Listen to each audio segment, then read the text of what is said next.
Hi everyone, welcome to the Punk Monk Z stream. We're doing chess, and today we're going to do Endgames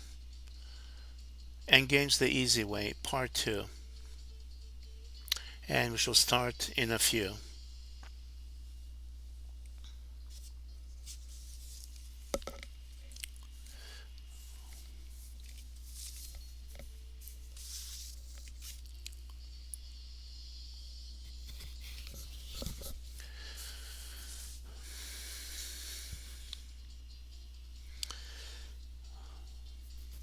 All right, we'll start in about 5 minutes.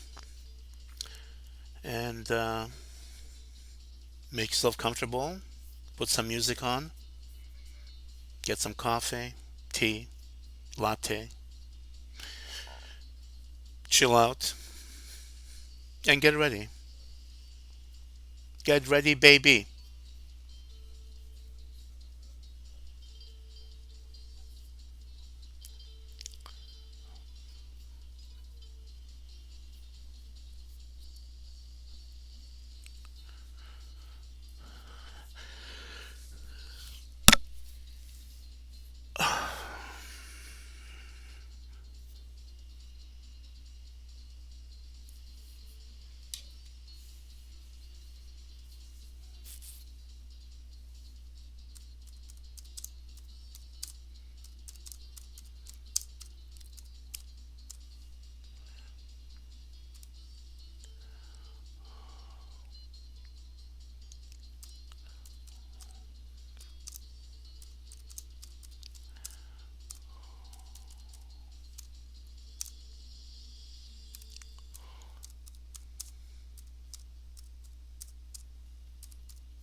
Hi everyone, welcome to my show. This is Punk Monk Z. So I'm listening to music and moving my body, so in case you're wondering, everything's cool. Okay, let's do this again. Let's do this again, baby. Here we go. So this is our position, and this is our starting position. And what do we need to do to know here? Well, we're trying to promote, and we're trying to avoid a stalemate. Yes. So we're going up the board with the pawns, and what we want to do is give the black king a move to go to g7, and when the king's in g7, we're going to sack the pawn and gain a position. You see that? So that's what we want to do. And how do we do it? So we make a waiting move, and here's the waiting move. Everything's aligned for white here on this diagonal. And when the king does move on g7, we sack the pawn and force him to take, and then we step on a diagonal. Notice, diagonal, right? And white has opposition, diagonal opposition. So the king moves only square, and then we play a move which is pawn to g7, and is not a check. And if it's not a check, we're winning. Okay, if it's not a check, we're winning. And now black is in Zugzwang, and he moves to h7, and white goes to f7, and controls and escorts the pawn to g8. It's going to become a queen, and the game is over, right? And when he moves, we push the king back, and we do a checkmate, the kiss of death by the queen, and it's all over. Okay, so what is there to say? Very simple. Make the king go to g7 and sack the pawn and get the opposition on the diagonal, and that's it. And here we go. Sack the pawn, get opposition, play the pawn to 7th without check, Zugzwang, and gain control of the promotion square. And that's it. It's a queen and it's a win. Easy peasy, lemon squeezy. Let us go to the next one, and let's see how this might work. All right. And here it is. This is the position. And what do we know? What do we have to know here? Well, white is going up the board and is trying to promote a pawn, so it will be a pass pawn. So we're looking for a pass pawn and then a pass queen, then a queen. Yes. All right. So white has the advantage, and why is that? Because white pawns are more advanced. Okay, on the fourth rank versus black pawns, which are on the third rank, so to speak. Right. All right, that means white should be able to promote first because it's further advanced. So white might have to sacrifice two pawns to get a pawn through. Okay, and we always push the pawn that's in the middle, and that's the pawn on the g5. That's going to g5, the g pawn.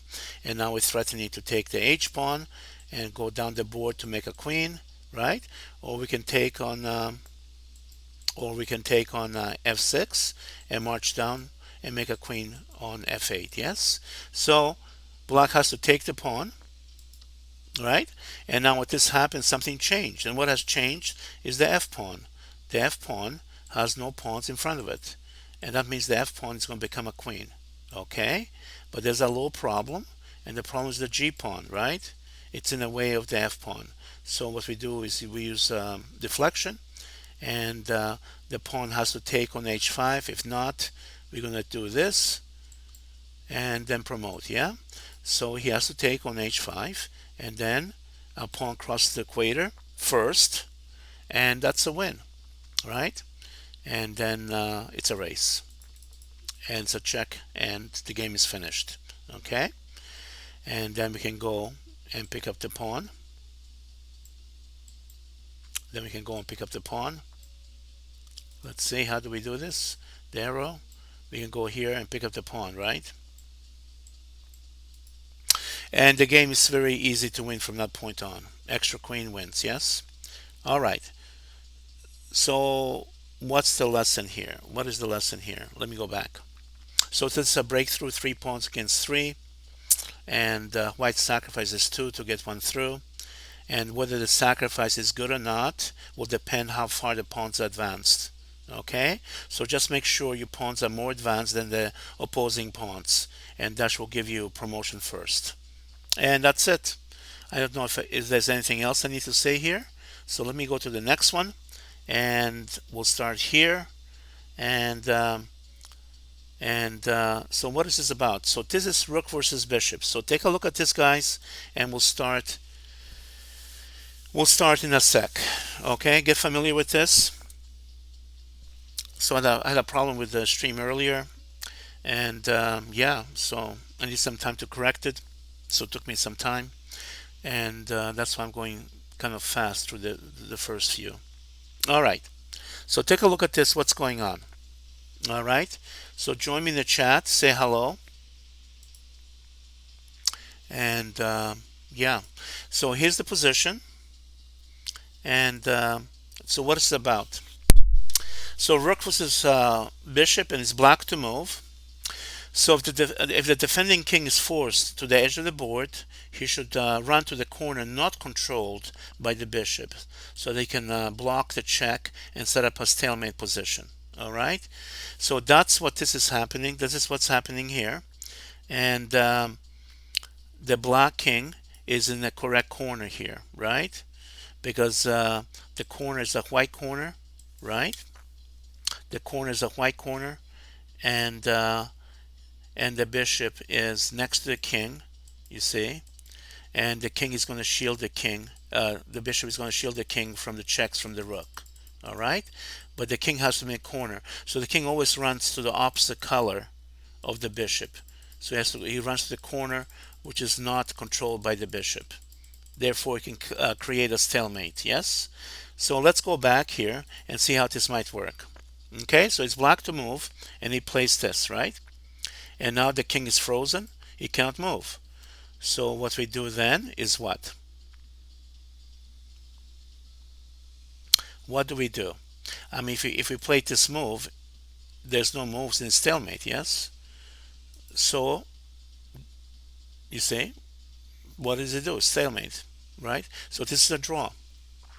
Okay, a draw is a stalemate. And that's what happens. So let's go back. So he goes back and he's shielding the king. And if he plays this move, it's a stalemate. All right?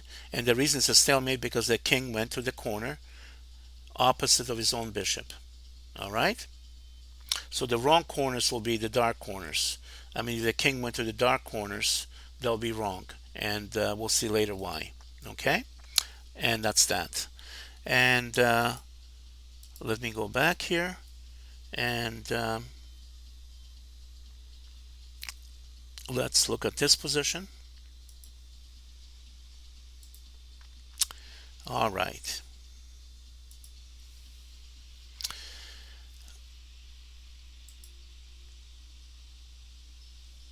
Gary MC Squares, baby, how are you? Welcome to the show. Yeah, baby. I mean, the chessboard is not aligned the way I want it to be aligned. But I'm pretty new to the stream and I'm not really sure how to make the changes to correct it. So we have to kind of suffer small inaccuracy at the moment. And yeah, that's the way it is. All right, then. So let's go with this position.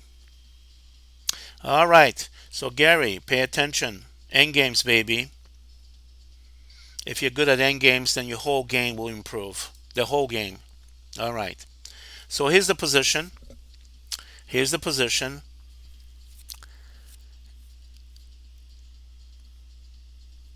And what do you think is happening here in this position? Well, for one thing, the king, the king is in the corner of his own bishop. That's a problem. Okay? You see?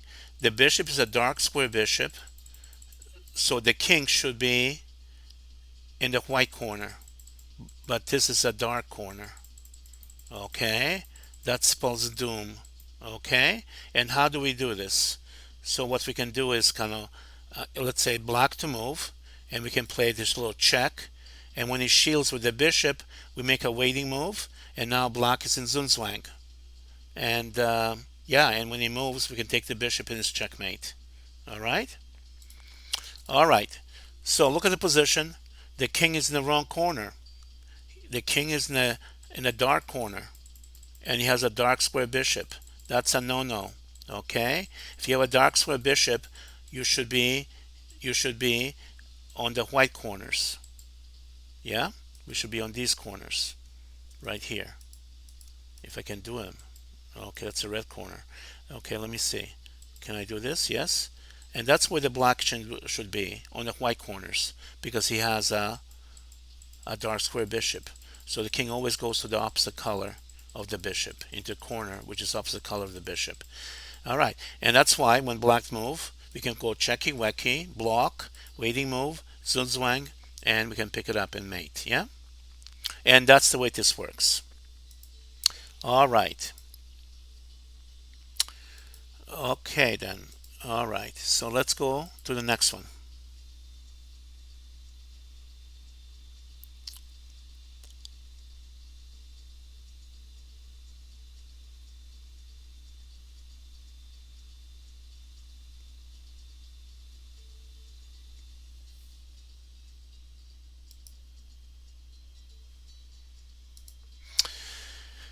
All right. So let's look at this position a little bit and try to make sense of it. Okay, so what do you think the situation here is? Is the blocking safe or not safe? That's the question. Okay, is the blocking in a mating corner or is it in a safe corner? So that's my question to you guys. Okay, and what is the answer?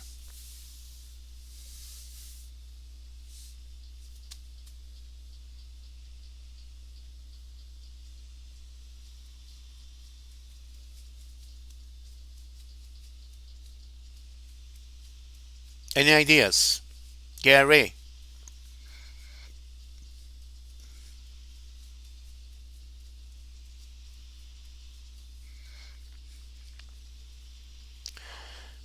Okay, so Gary said he's in a safe corner. Okay, let's visit this position and say. Okay, now, Gary, this bishop is attacking the dark corner, right? Right? The bishop is attacking the dark corner. All right? The king should always be going to the corner opposite of his own bishop. So the safe corners for the bishop are for the king are the white corners. See that? Here or here. Those are the safe corners. Okay? The king happens to be in the wrong corner because the bishop controls that square. The king needs to be in this corner, but he has to be the opposite color of the bishop. And it's not. All right? So the king is in the wrong corner. And let's see how this goes. Okay, so do you understand the rule here? Okay, this is not the safe corner. Okay? That's not the safe corner because the bishop controls that corner. Okay? Okay? You see? Um, let's go back. Let's go back. Just a sec. All right. Let's go back. All right. So here's the position. And the white has to make sure that the king doesn't cross the F line to escape into the into the safe corner. So this is the safe corner. Okay, that's where the king wants to go, to the safe corner. And this is the safe corner because the bishop does not control that corner. Okay? Okay? So it's like yin and yang. Okay? All right? If the bishop is a yin, the king goes to the yang, opposite. All right? So that's the deal. All right. So what's the first move? It's black to play, and black is just threatening to play here. Okay, let me see if I can do this. Black is threatening to play here, and then play check. It'll be mate. You see? So he has a double threat against the king and the bishop. All right? So that's the threat. All right? So to avoid that, the bishop goes to g1, and we'll see why g1 in a sec. Okay, but what happens if the bishop goes to c3? Okay, what do we do? Then we can play this move, rook to c7, threatening check, right? And threatening to take the loose piece, yeah? And now the check is coming. The king has no time. The king has no time to move over to escape, yeah? If he needs to.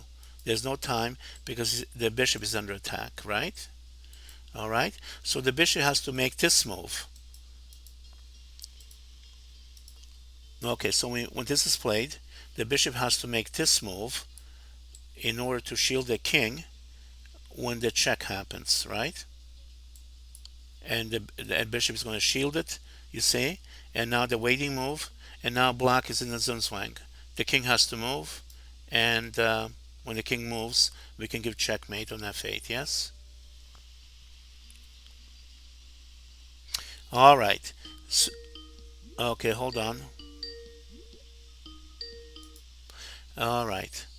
So that's the situation. So let me go back. All right. Hold on, hold on. Anyway, so that's the situation. And so let's go back and let's see what the actual move is. So the bishop has to be go somewhere where it's not exposed to attack of the rook, because the rook is going to create a double attack against the king and the bishop. So he runs here, thinking that he won't be caught. Okay, there'll be no double attack, but the rook now follows the bishop. Okay, and now if the bishop goes to the open space, we're going to create a double attack, right? So let's say if he stays trying to hide, we can attack, and if this, we can play this move. Okay, attacking the bishop. Now, if the bishop goes here or here, okay, the king is going to follow the bishop and give discovery. The rook is going to discover the check on the king, and we're going to pick up a piece. Okay, for example, if the bishop goes here, the king goes here, and now double attack, right? We're attacking the bishop, and the rook is attacking the king. Yeah, and if the bishop goes to h4, for example, right, then the king is going to go here, the rook is going to go check, and the bishop is going to be dropped. Yeah, and then we could do this, and now double attack, and that's winning. All right, so let's go back to this position. Okay, yes, we go to this position, attack the bishop, and now if the bishop goes there, we attack the bishop. He goes there, we do this, and now what's going to happen? Okay, now if he tries to run away, okay, now he's in an open space, and now we can do this. Okay, and the idea is to land on the 8th rank to give check, right? And now if he comes here holding the 8th rank, we can attack it again. He has to move. Okay, he has to move, and he has to stay on this diagonal, right? So the rook cannot drop on d8 with a check, right? So what does he do? He moves here, but then we go behind, underneath the bishop, and now we have a double attack again. The check, and the bishop is hanging. So the bishop has no choice than set up a shield, right? So he goes there, and then go checky wecky, and now the waiting move creates a zunzwang. Okay, and a zunzwang means the block is compelled to move, and the only move that can move here, the only piece that can move is the king, and when the king does move, the position collapses because there are no good choices, and that is checkmate. All right, all right. Um, let's see here. Let's see here. Let me now go to the next one, and I'll stop and see what's going on. And all right, so here's the position, and headbanger, how you doing, buddy? Okay, I know my board is a little bit off, but I had some problems with it. Well, I tried to stream the first time, and something went really off, and then I tried to correct it, and that's the best I can do. Anyway, so that's the deal on that. Now I'm going to take a look how to what to do with the rook against knight. You know, when I was learning chess, okay, before I made master, I know these are some of the positions I really wanted to know. Okay, how to play rook against bishop, how to play rook against knight, and I wasn't quite sure how to do that, and yada yada yada. So I'm hoping I can explain this to you, so you have a clear picture of what's going on. If you don't, just ask me questions. Yeah, that's what I thought too, headbanger. It is a little bit narrow, but I tried to correct it, and I tried for a while, and yeah, couldn't do it. So I guess I have to live with it till I learn how to do that. But at least it's functional. Anyway, so here's the story. Okay, one thing you don't want to do is for the defending king, the black king, to be in a corner. Okay, if the black is in a corner, the black king is going to lose. Okay, you see that? But in this position, the king is not in the corner, so now the knight can maybe assist the king in trying to make the king survive. All right, so let's see how this works. Let's see how this works.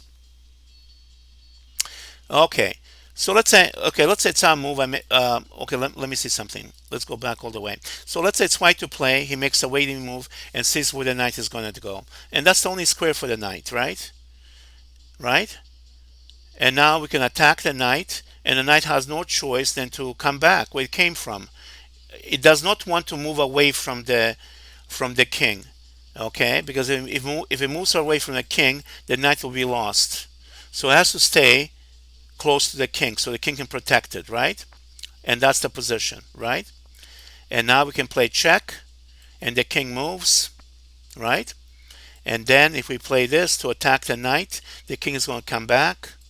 If we play here, okay, and now notice that the knight cannot move. The knight cannot move.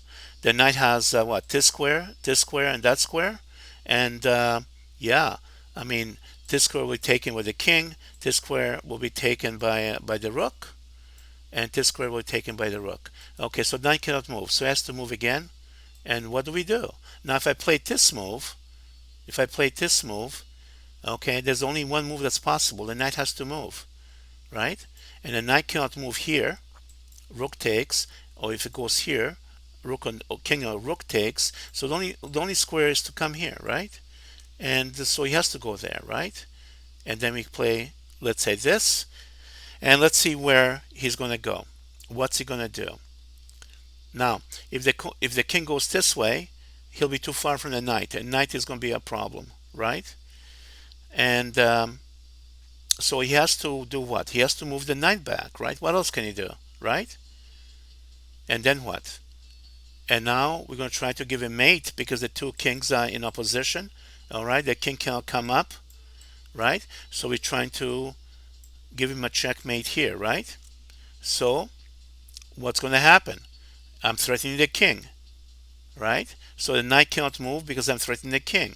So the king has to move, right? And then after this, now we went a full circle and we did not make any improvements. Okay, so this is a draw. This is a draw. Okay, so just make sure that the black king, the defending king, is not in the corner. As long as the king is not in the corner, there are defenses. All right. All right. Let me see what's going on here. All right. Very good. Okay.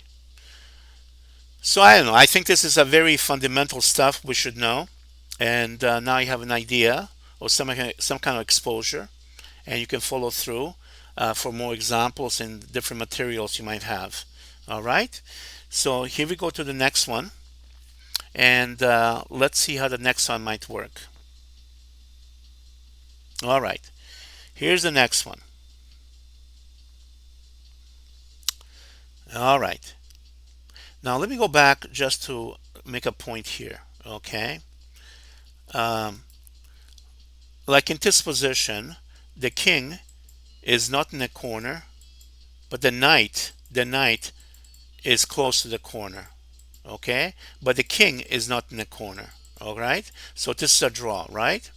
Now let's go to the next one. Let's go to the next one, and this one here is what? Let me take it back. Okay, the king is not in the corner. The king is not in the corner, so that's a good sign. Okay, okay, and the knight is next to it, but the king is closer to the corner, but it's not in the corner. So we should be able to draw this, right? All right. So let's see how this might go. So if we play check, we have to go here, right? Now, if it goes, let's say to that square, we just go back and see what's going to happen. All right. Get out of the corner. And if he plays this, what do we do? What do we do? What do we do? Okay, the knight can't move. The knight cannot move, right? The king covers these squares. The rook covers that square. And the king covers that square. So if the knight cannot move, it has to be the king move, right? So the king moves, right? And now he does this. And what's he trying to do? We just move over and wait. And now this is the magic move, check. All right. And and I don't know how black is going to, I mean, how white is going to make progress here. Okay. He's able to, the king and knight. The king and knight are kind of working together, and they're making it very difficult for white to make progress here. Okay. And okay, if the king goes here, For example, we can go back to check, and the king is not in the corner, and and he has a square to go back and forth to. So he has two squares, so he's not in the corner. And this should be a draw. All right. So let's go back and see another possibility. Let's say he plays check. We go here, and let's say he goes back. All right. Now there's only one good square here. That well, the king can't move, so it has to be the knight move. Okay. So these two squares shut down for the knight. Yes. Right. So knight only has what, two squares, right? Two squares. Okay. And well, the d3 square, I think it's a mistake. And because why? Because the king is going to move, and then we play check, and he gets this position. And now he has a double attack, right?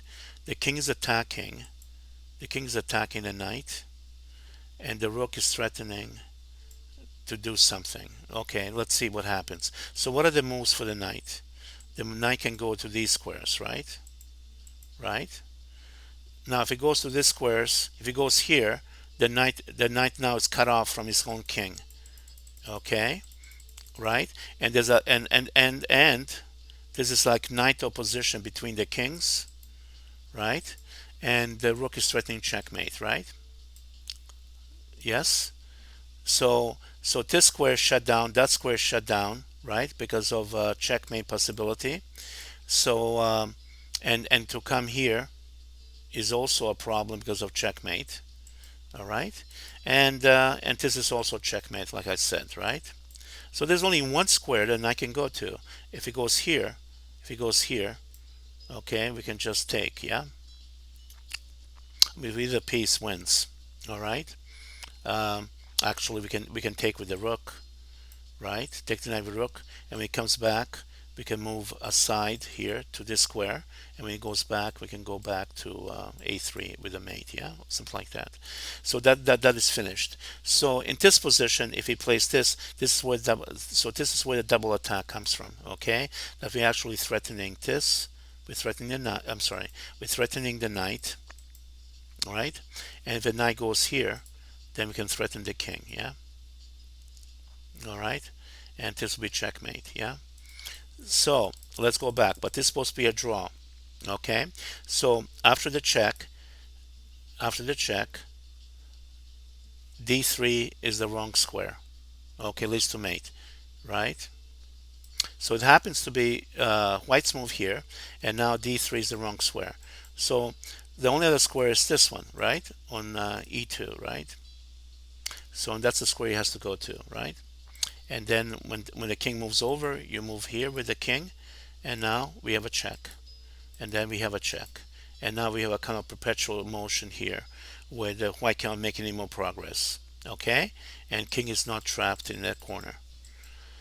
All right, so that's the way these kind of positions work. And yeah. Okay, any statements, questions? Let me take a look. What am I doing? And let me go to the next one, and let's take a look at the next one. And so here's the next one, and you can see that there's a problem in this one, right? And what's the problem here? The problem is what? The king is in the corner, and we said the king should not be in the corner, right? And the king does not have access to that square, okay, because the knight is occupying it. The knight cannot go here, the knight cannot go there, and the knight cannot go there, right? All right. So if it's black to play here, if it's black, well, if it's the black to play here, he's going to lose a piece, right? And the game is over, right? So let's say it is white to play. And if it's white to play, we have this move, right? We can play rook to here, and it's checkmate, yeah? This is checkmate, right? Right? If it's white to play. And if it's black to play, then he has to play moves like this, and then it's a no-brainer, right? We can just take it, yes? And we win a piece, yeah? And that's also true if the knight goes to to c6, we can take it, yes, right? And if it goes to e2, we can take it, yes. All right. So what's the problem here? When the king is in the corner, which he should not be in the corner because that's a losing corner, that's the mating corner, okay?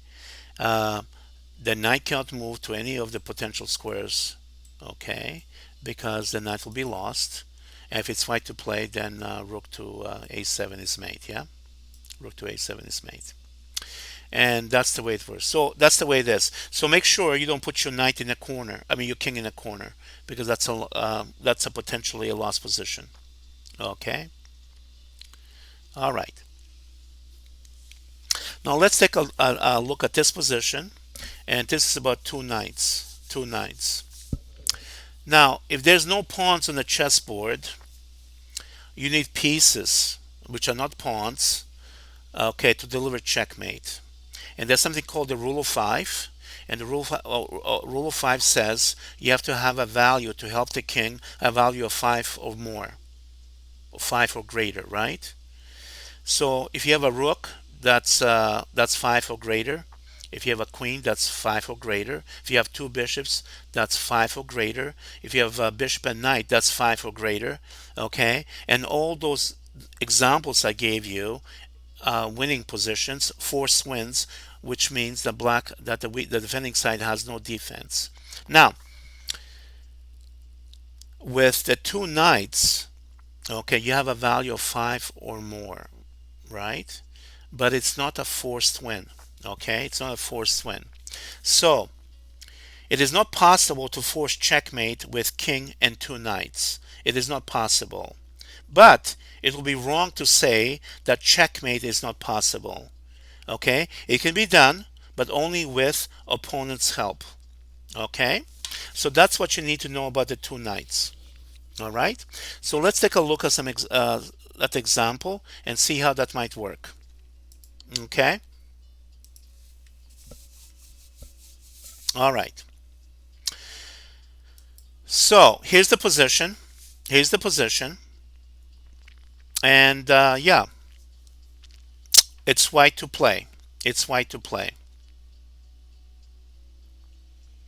So if white plays this, check. All right. If white plays check, and now this square is shut down. This square is shut down. This square is shut down. Okay. Okay, so let me do this in red. These squares are shut down, right? Okay. So the only squares the king can go to is here and oh, by the way, and this square is shut down. So only squares the king can go is these two squares, right? Right? That's where the black king can go to. Okay. Well, don't go in the corner. Don't go in the corner. Okay. Because when you go in the corner, okay, you have no more moves. But if you go to this square, right, you have additional move. Right? So now if it goes to the corner, if it goes to the corner, it's checkmate. Okay, and all the squares around the king are shut down, and it's mate. Right? All right. So what went wrong? What went wrong here? So when the check is played, okay, the king has to go to f8. Okay, and the two knights and the king cannot force checkmate. Okay. So so what's the idea here? Idea here that two knights, king and two knights, cannot force a checkmate, but they can ask the blocking to help them, and if the blocking helps them, then checkmate will be delivered. Okay, just don't go, just don't, just don't give up the mobility of the defending king. And for example, if you go to after this move here, check. If you go to the corner, okay, the king has no mobility. Okay, and if the king has no mobility, then it's going to be finished, checkmate, right? So so that and to avoid the problem, he will go to f8, and from f8 he has mobility, you see, and he can escape. All right, and that's how this works.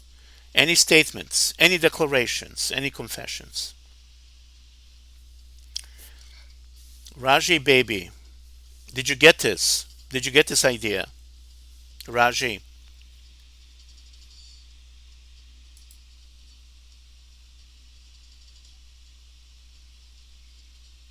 Gary, you're quiet baby. What's up?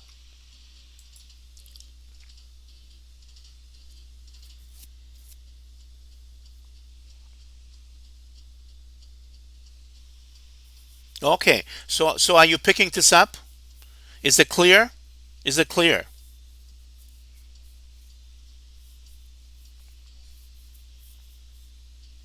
Is it crystal clear? All right.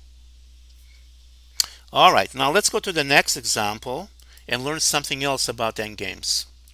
All right. Let's go on to this position. Okay.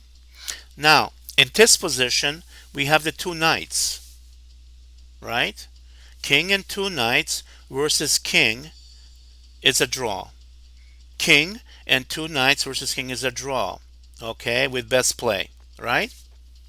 But king and two knights versus king and pawn, okay, in many cases it's a win.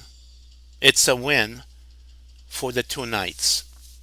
Okay, so let's see why. It is strange but true. If the defender has a pawn and two knights versus king, there's a good chance of checkmate. The pawn is blockaded, right? While attacker forces the king into the corner, and when blockade is lifted, the fact that the defense has a pawn move removes stalemate chances. All right. So you eliminate a stalemate situation because black has a pawn and therefore black has a move and therefore there's no stalemate. Okay, so let's take a look how this might work in a live example. All right, so here's the position and let's take a look at the king first, the black king. All right, so this square is shut down. The king cannot go there. The king cannot go there. The king cannot go there. And the king cannot go there. All right. So the king only has this. So the king only has this square and that square, right? All right. So somehow we need to shut down those two squares. All right. Now, how do we do that? All right. How do we do that? So if I can put my knight on this square here, that will freeze the king, right? That will freeze the king on the A8 square. All right. So the king has to go to this square right here. Okay, because I'm giving a check here, and that pushes the king into the A8 square, right? Right. And then what we need to do is to take this knight here and put it on this square here, where we'll shut down that square. All right. So the two knights next to each other here will shut down both squares. You see that? All right. So let's see how this works. All right. So we're going to try, and now, but notice that in two moves, black is going to promote, right? All right. So here we go. We play this. Pawn moves. Here's a check. He moves. Okay. Now I need to have the knight in this position to give checkmate, right? Now, now that's where I need to go. I need to put a knight here. You see? Now, if there was no pawn on the board, notice there's a stalemate because the black king can't move, right? But there's a pawn on the board, and now we can make a move. Okay, now we can go different ways here. We can go here, and when he promotes, it's mate. Yeah. Okay. And okay, and we can also maybe go here too, I think. Yes. And when he promotes, right, to a queen, we can go checkmate here, right? You see that? All right. Very good. Very good. All right. So let's see what this is about. Before I look at it, let me see what the posse is doing. All right. So Gary, take it easy. Take it easy. Don't rush it. Go slow. Okay, ask a lot of questions and nail this down. Nail this down. Okay, because knowing endgames improves the overall health of your chess game. Improves the middle game. Improves the openings. Okay, improves everything. Okay. All right. All right. Let's take a breather and then we'll go to the next example and do it. Yeah. All right. I'm listening to music, so turn some music on, guys. Okay. Um, and chill out. Have some coffee, some latte, a little mocha, and chill it. And listen to the punk and the monk while Z's watching, baby. Yeah. All right. I don't know. Sometimes, you might think that endgames are difficult. All right. They might be difficult. Okay. But go slow, break them down. Okay. Try to understand what the moves look like and why those moves are made that way. Okay. Try to put some reasoning into it. And eventually you'll get it. Okay. Simplify the situation. All right. And that's what I'm trying to do here. Try to give you some ideas, simplifying the problem so you can understand it and you can reproduce it, hopefully. Okay? All right. Let's take a look at what's going on in this position. All right. So let me blow it up. Now, Gary, you're going to love this one, okay? All right. So, Gary, tell me when you're ready for me to give you the secret of this position. Okay? Just say go. Type in go, and I'll tell you. Are you ready? Or yes. You can say yes, and we'll do it. All right.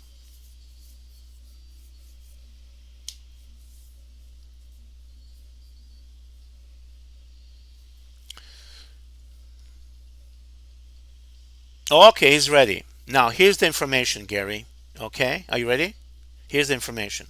Okay, this is what you need to memorize. Okay, now look at this position. Okay,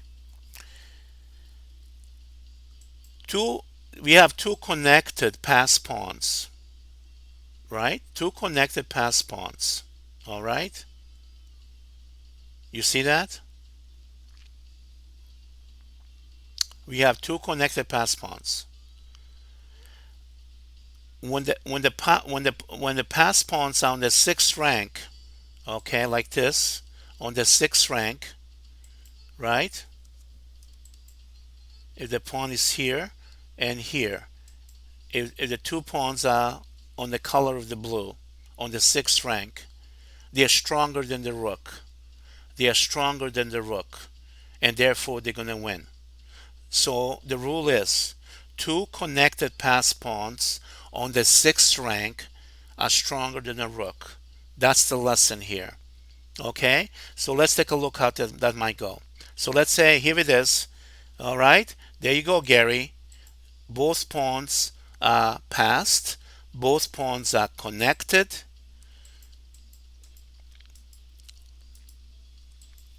Both pawns are connected and they are on the sixth rank. Okay, the rook is unable to stop them. Let's try this. I push. He comes from behind to stop it. I push, and when he takes the pawn, I promote to a queen. Okay, and queen versus rook is a win for the queen, and we'll take a look at that later. Okay, we'll take a look at that later. How does the queen beat the rook?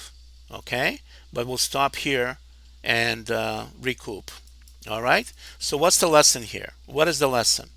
The lesson is two connected pass pawn on the sixth rank are stronger than a rook, and they beat the rook, and then we eventually get to play queen versus rook, and the queen beats the rook. That's the lesson. Okay, and let's do it again. All right, pass pawns connected, sixth rank. Right? What does the rook do? Okay, we're going to just keep pushing. All right, keep pushing. All right, so what does the rook do? So he's trying to attack from the side. We push. Okay, now I think it doesn't matter if we push either this way too. You see that? We're gonna, if he takes the pawn, right?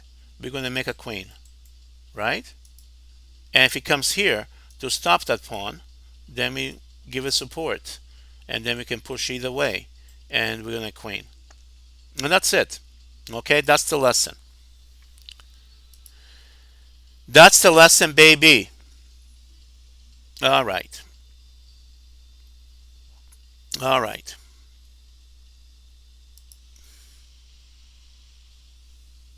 All right. So these are some of the patterns, okay, that will help you make decisions in a chess game, okay? Because you understand the result of these patterns. So if you're able to get this pattern or this kind of material situation, right? That's a pattern, right? Then you know what the result is based on your endgame studies.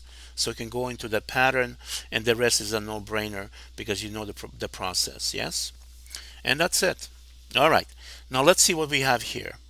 Let's see what we have here. All right. So this is king and pawn versus knight.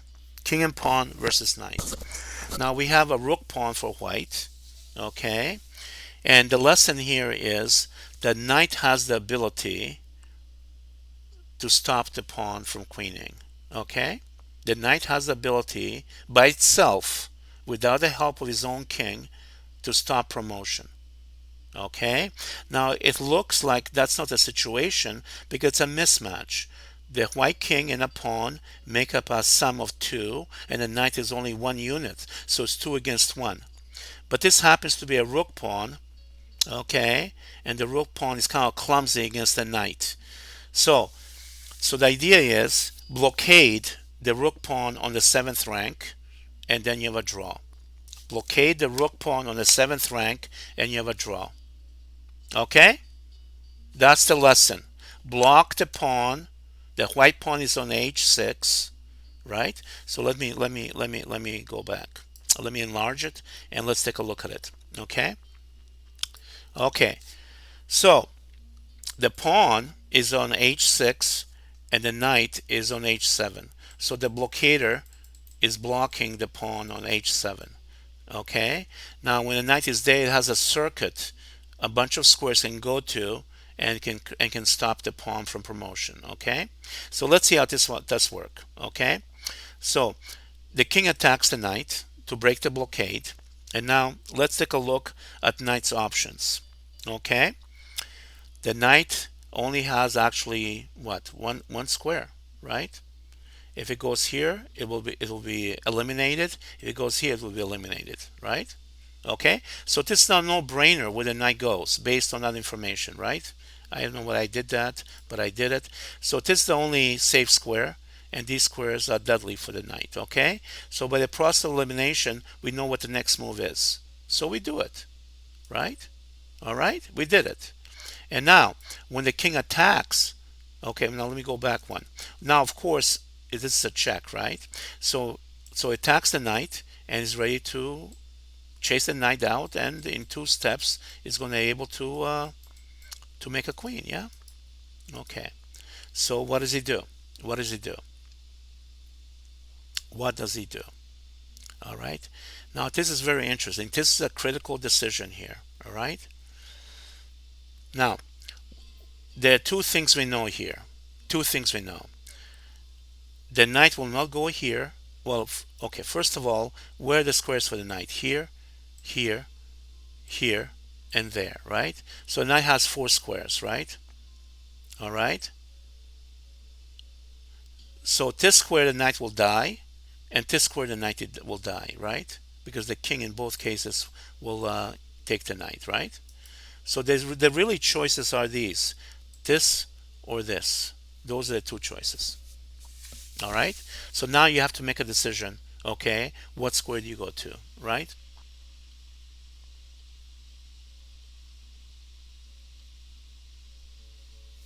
All right. So let's take a look at the moves. Then we can draw our conclusions. All right. Here we go.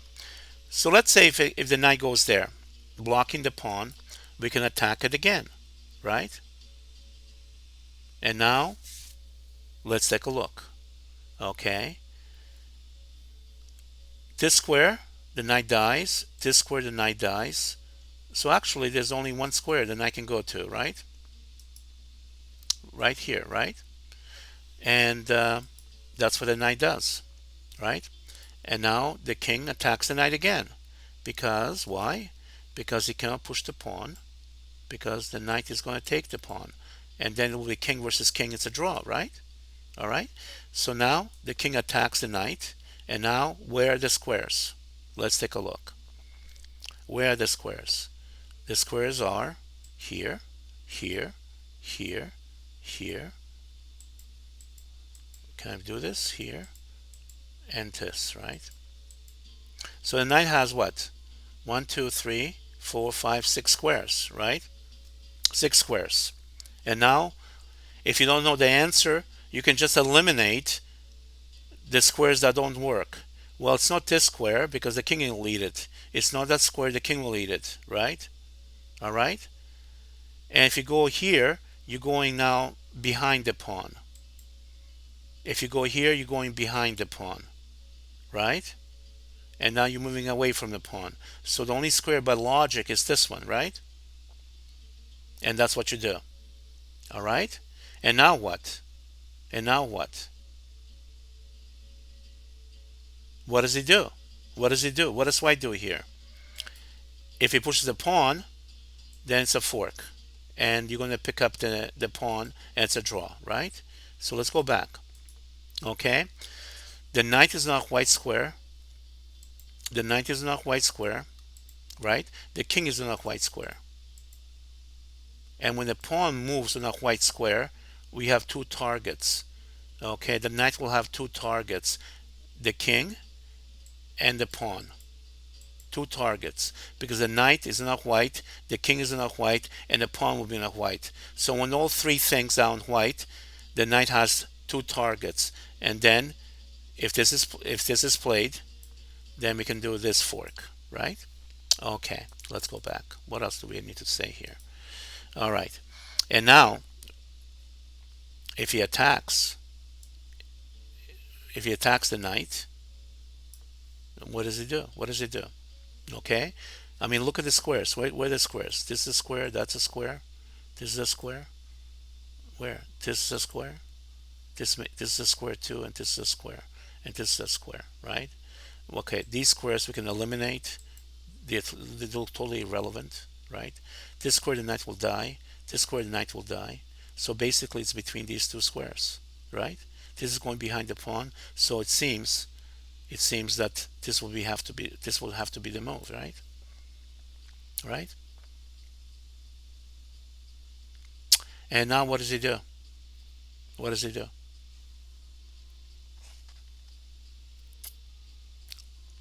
Okay, well, white is having a problem trying to chase the knight away from the pawn so the pawn can advance.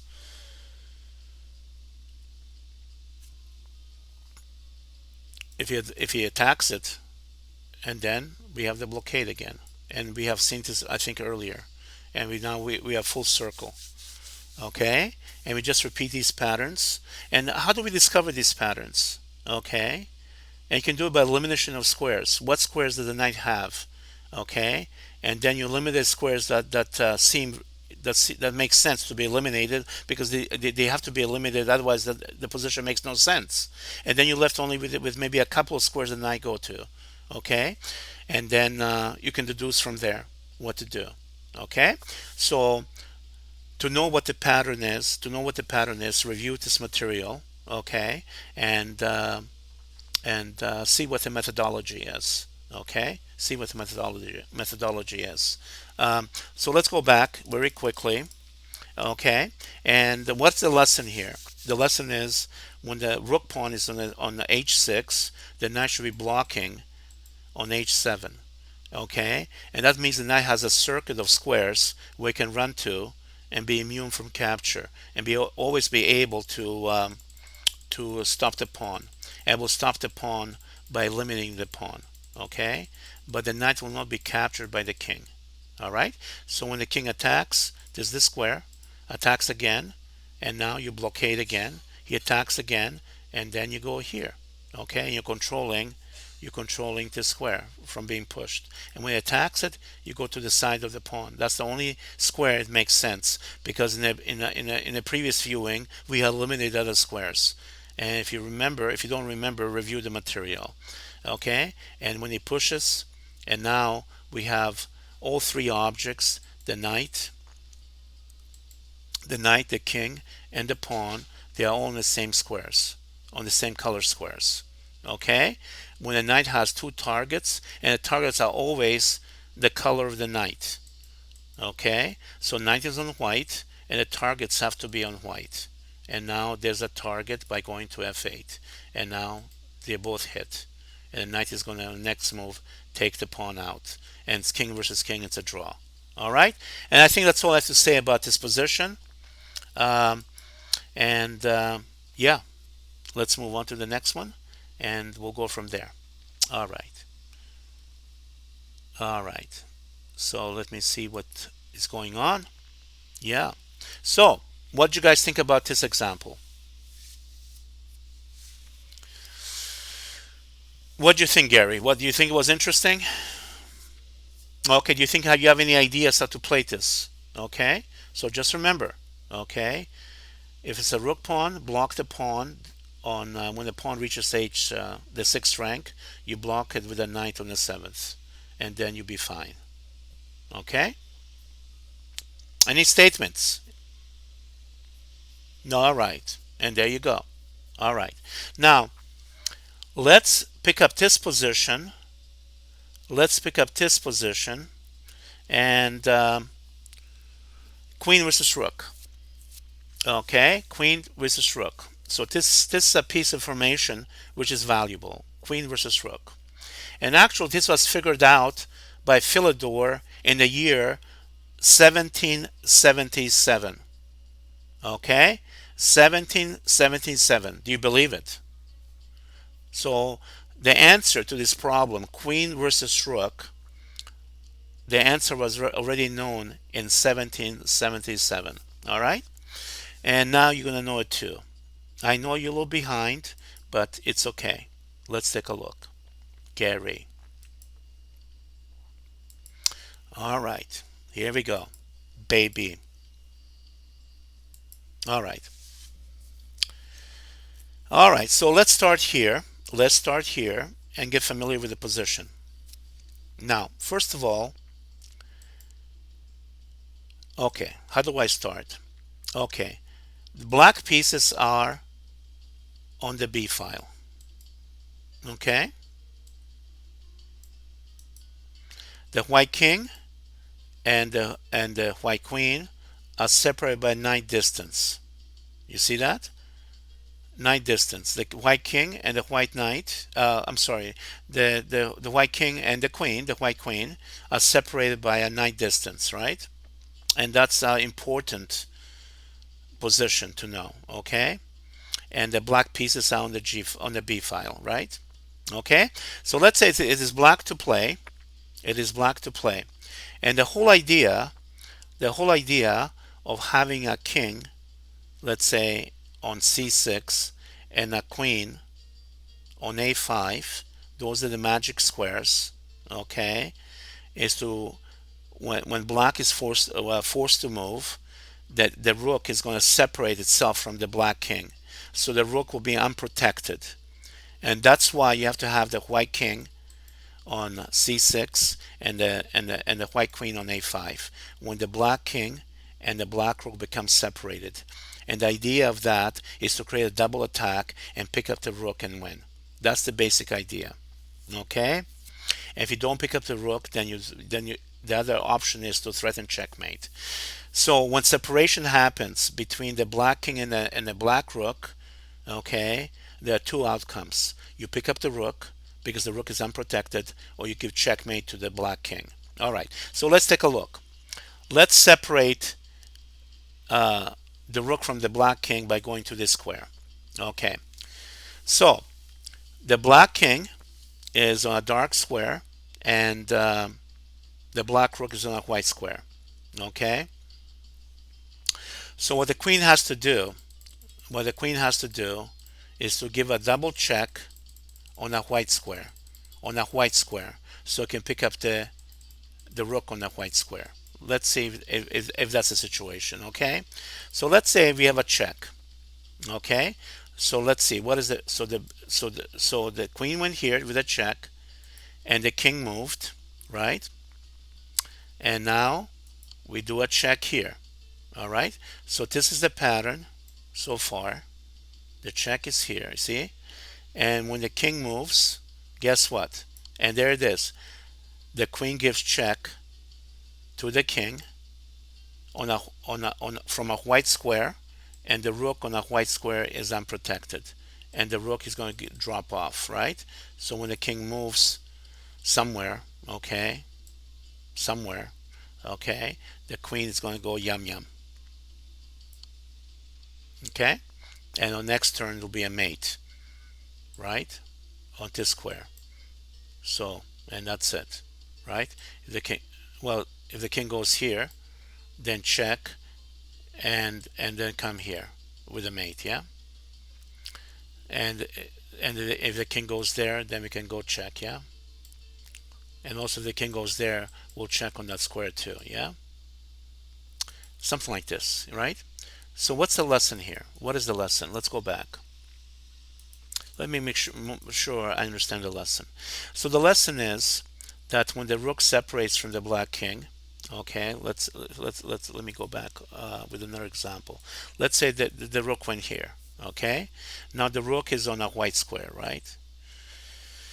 So what I need to do is give a check to the black king from a white square, so I can pick up the rook with a double attack. Let's see how this works. Okay, so there's a check, right? And then what do I do? There's another check, and what do I do?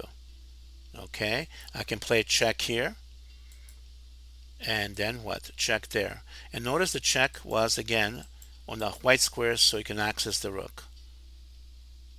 Okay, so the pattern seems to be very clear.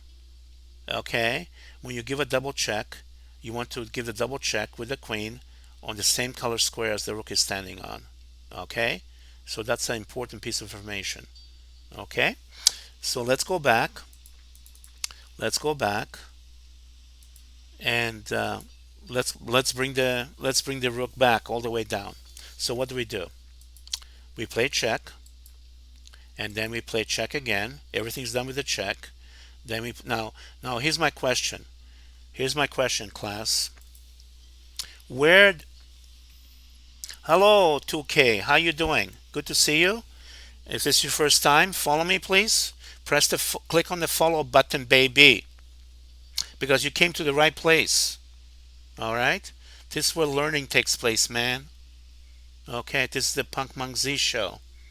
Today is instructional stuff on chess, and it happens to be today part two of Endgames. Endgames made easy, baby. All right. So my question here is what? My question here is what? What does white do here?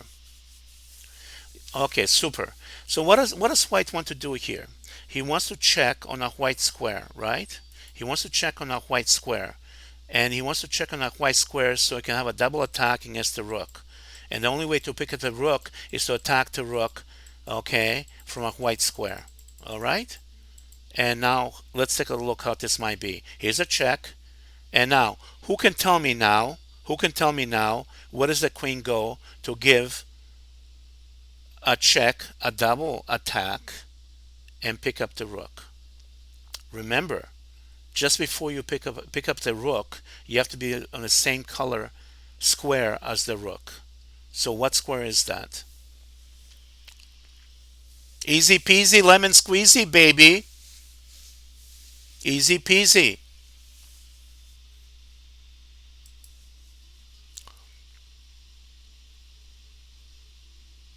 Marijuana baby, welcome to the show back. Yeah, it took me a long time to get back on the stream because, yeah, I had to figure out to do this. It wasn't easy for me.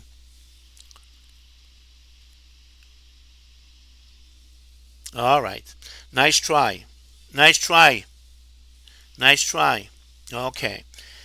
Okay. All right. So the answer is, Gary, you're right.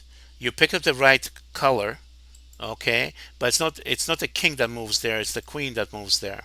Okay? So when the queen moves here, it moves on a white square, on a white square that from there you can see the rook, right? And it can give attack on the king, check. And that's what happens, I think. And there it is. And then whatever happens here, the rook is gone. You see? So let's go back. Let's go back. All right. So what do we need to know? Queen versus rook. What do we need to know? Okay. So there are three lines. There are three lines. This is line number one. This is line number two, and this is line number three. Those are three lines, right? Okay. On the middle line is the defending pieces. On the wings, the attacking pieces, the white pieces. All right. The king leads the attack, right? And the knight is behind the king by a distance of a knight, right? Okay? So when the rook and the queen are like this, distance of a knight, they're in a position to either give checkmate, okay, or to win the rook. Because from this position, when it's black to play, the two pieces, the black king and the black rook, are separated, right? And from there, you can see that if you find the movement of the queen, okay, like here, and then like here, and then like here, you'll end up on a square which matches the square of the rook. They're on the same color, and you'll be able to pick up the rook because you're also giving a check to the king. All right, and the rook is going to become a casualty, and then you play queen versus king, king and queen versus king, and that's a easy peasy lemon squeezy baby. All right, so that's the way this works. So remember these pieces of information, keep it in your memory, and then you create these conditions, this pattern, and then you know what to look for. Okay, guys? Um, yeah, so I hope this is clear, and let's move on. All right, let's go to the next page, and let's see what we can find here. All right. All right. All right. Let's look at this position, guys, and let's spend a little time looking at this, getting familiar. Yeah. So, who can tell me, before I elaborate my explanation, who can tell me, folks, what do you think the result of this position is? Okay? Who can tell me? What do you guys think? So white has three pieces, three units, and black only has a king. So the ratio of attackers to the defender is 3 to 1. So you would think, okay, you would think that white is going to win this. Maybe it's true, maybe it's not. What do you guys think? Okay, tell me first the result. That's all I want to know. I just want to know the result. Okay, do you think it's going to be a draw? Do you think it's going to be a win? Okay, okay. Now, black only has a king, so black cannot win, right? Only has a king. So when the king is just by itself, it has no army. And when it has no army, it has no potential to win. It's alone. And the king cannot approach the enemy king to give checkmate. Okay, it needs help. So there you go. So we know black cannot win. Okay, now Gary, okay, so a little host 2K says it's a win. Okay, and Gary MC Square says should be a draw. All right. So, okay, so we have some answers, and now I'm going to give you a rule. I'm going to give you a rule, and then you're going to tell me what the result is. Are you ready? Here's the rule. And then I'm going to show you uh, move by move to support it. Okay, so here's the rule. We have a rook pawn.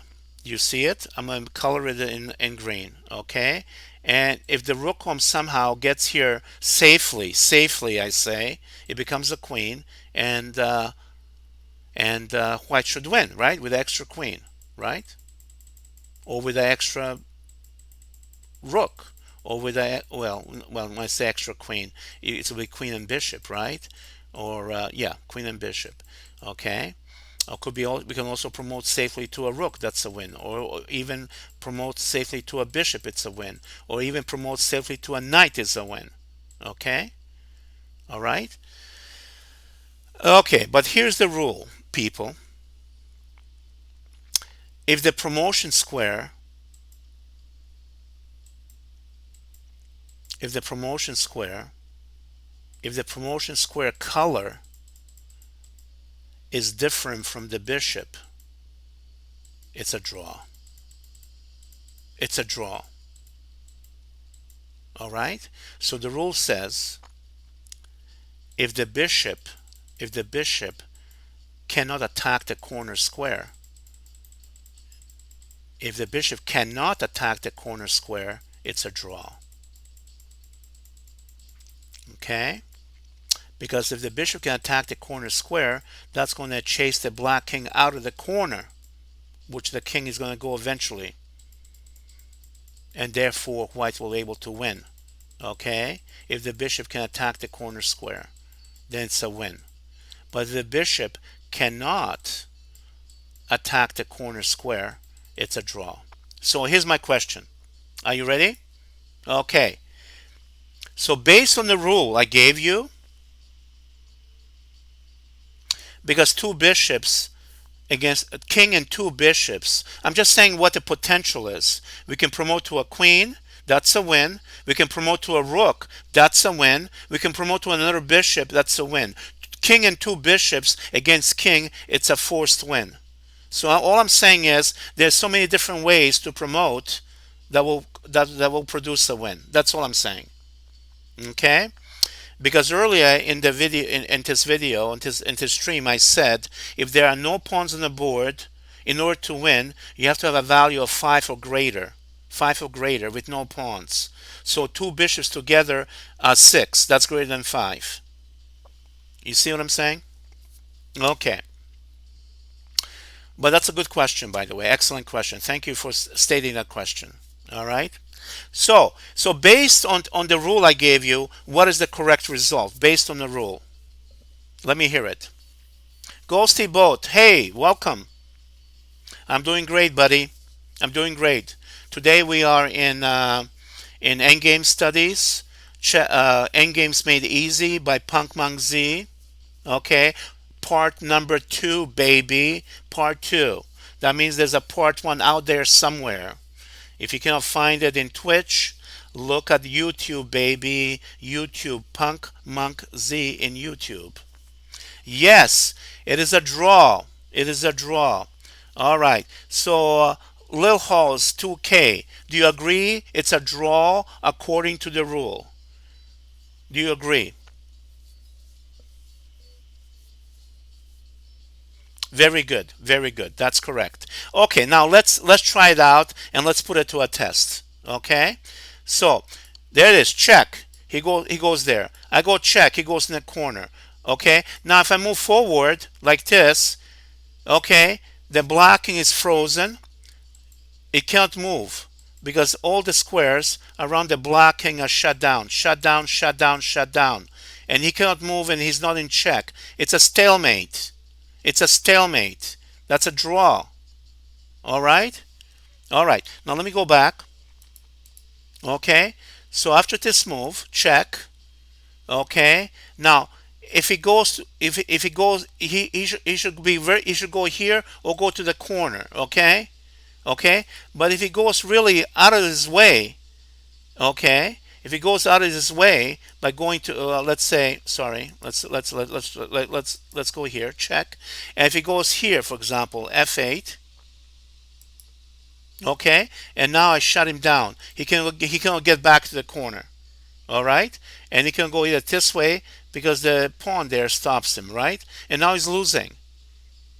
All right, okay. So white can still win, but black has to help you. Okay, that's called a helpmate. He has to help you. Okay, now by going to the square f8, black is helping white beat him. Okay, all right. So so but the correct way to play is check and either go. Okay, we can even go to the corner. Okay, let me just go to the corner. Okay, and now what do we do now? Okay, I mean, if I go here, you go here. Okay? If I play check, you go to the corner. And now what? The king has no moves. Okay? You see? Now if I had a block, if I had a bishop that can attack the corner, that'll be mate. Okay? You see? And now what do? Let's say if I go here, it's stalemate. The king has no moves. So I have to come here. And then he steps out. And I move here, he steps back. Okay? I move here, it's stalemate. I move here, steps out. I move here, he goes back. He just goes in the corner, out of the corner, in the corner, out of the corner, in the corner, out of the corner. Okay? And white cannot make no progress at all. Okay? And therefore it's a draw. Okay? Is there something else I want to say here? Okay? So that's the rule. So you have to. So the first thing to learn something about this end game is to learn what the rule is. And the rule says very simply, if you have a rook pawn, make sure if you have a bishop and a rook pawn, make sure that the bishop can attack the promotion square, and that's the corner square. Okay? If the bishop can attack the promotion square, if it can attack the promotion square, the defending king will go into the corner and will then be able to be chased out of the corner. It will always go in and out of the corner, and therefore it's a draw. Are we clear on this, people? Did I make myself clear? I started chess like a week or two. Okay, that's very good. Okay, in that case, okay, maybe you should join chess.com. Chess.com. It's a free internet server, and I have a group there called Punk Monk Z, and you can join the group. Open door policy, and and then I'm going to have a lot of instructional stuff inside that group in the forums, and you can participate in team matches. You can participate in vote chess, and you can play tournaments inside the group with other members and so on. Yeah, so it's kind of a nice place to be, and of course I'm there, and you know I am swell, and I'm awesome, and I'm the punk and the monk and the Z. How can you go wrong? Okay, there's so many pluses. I don't see the minuses. It's a no-brainer, man. And a no-brainer means what? It takes no brains to figure it out. All right, then. All right. So here we are. All right. Oh, by the way, the reason I'm moving around here is because I'm listening to music, baby. And I would like to share the music with you, but because I'm going to probably upload this to YouTube, and there could be copyright issues so with the music, so I'll leave it out since I'm not sure what I can listen to. Yeah, super, super. All right, baby. All right, all right. I'm feeling good, baby. A little shoulder roll here. Ooh, okay, I feel better now. Ooh, so loosey goosey. Oh yeah. All right, all right. Okie dokie. So where are we? So Gary, did you learn that, baby? Did you learn that? Talk to me, Gary. Did you learn about Did you learn about the rook pawn and the bishop, and bishop happens to the wrong color bishop? Let me hear it, baby. All right. Okay, let me see what is next here. People, what is next? Oh, oh, look at this, people. I'm not telling anything. I'm not telling. But you know what? You know what? You guys should have enough information to know what the result is based on the rule. That's all you need to know, the rule. What does the rule say the result should be here or there or there? Wait a minute. There, somewhere. Where is it? You see what I'm saying? Who can tell me? Come on, people. Who can tell me this? What does the rule say the result should be here? Come on. Who's going to. Oh, okay. Any more answers? Any more answers? Okay. All right. I have two answers and they're different. So one of you guys must be wrong. I wonder who it is. Now, let's visit what the rule says. Let's visit what the rule says. And therefore, the rule, by deduction, will tell us what the result is. Here we go. Here we go. Now, what's the color of the promotion square? What is the color of the promotion square? Can somebody tell me?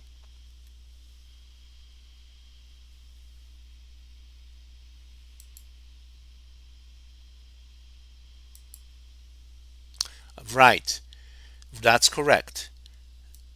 The color of the promotion square is dark, right? And guess what? We have a dark square bishop, right? We have a dark square bishop. Let me make it blue, okay? And the promotion corner is blue. So the bishop is able to attack the corner of the promotion square, okay? Now, do you remember what the rule earlier was?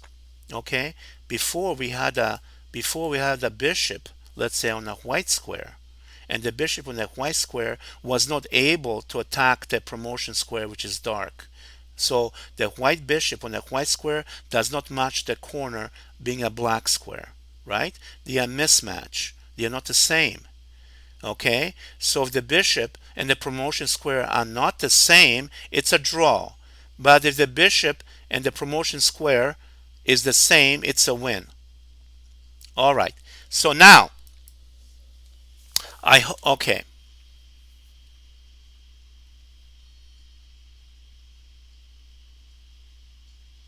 All right. So now, based on this insight and this clarification of the rule, can you tell me what the result here is? What is the result here for in this position based on the rule? And by the way, MC squares is correct. So tell me, what do you think it is? Oh, I hope you don't say bad things because then I have to block you, buddy. All right. Yes, it's a win. Okay, so let's take a look. Let's take a look and see if that's true. So, Checky Wecky, who's your daddy? He goes there. Okay, so now let's say I do this. I control now the promotion square, right? You see that? All right. And now what does he do? He only has one square. Okay, this is shut down. This is shut down. This is shut down. This is shut down. Right? So only square he has now is this square, right? So he goes to that square, right? And then move up. And guess what? He cannot go back here anymore because of my king. And the corner square is covered by the bishop. So now he has to go to this here. And guess what? Pow! And now I'm going to make a promotion because and the king cannot get to the corner in time. Okay? And that's it. Even well, the bishops prevented me from going to the corner. And that's why we win. Okay? All right. So let's go back here and let's state the rule again. Okay? You have a rook pawn and you're trying to push it to promote on h8, a dark square. If you have a dark square bishop that can attack the corner of the promotion, it's a win. If you have a bishop which is different color from the promotion square, it's a draw. Okay? So remember that rule, and if you do, then you know the result of these type of endings. Easy peasy lemon squeezy.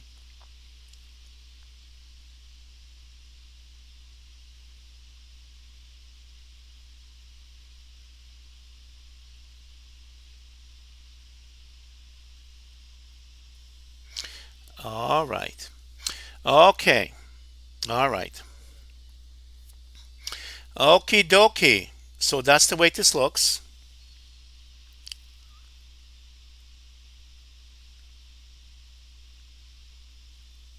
Well, if you don't need this, I guess you're at the wrong place, buddy. You can always exit. You know what I'm saying? All right. All right. So let's take a look at something else. Let's take a look at something else. All right. So these are good ones to know. In this position, it is white to play. It is white to play. Let me just go back here. And all right. So it's white to play here. And who can tell me what the result of this is? Okay. Who can tell me what the result of this is? Anyone? There's no right or wrong answers. And just give me your best guess. And then we'll work from there. White wins. Okay. So Ghosty Bot says white wins. Yes, I am. I am in Japanese kind of format. I have my table and I'm on the floor. Yes.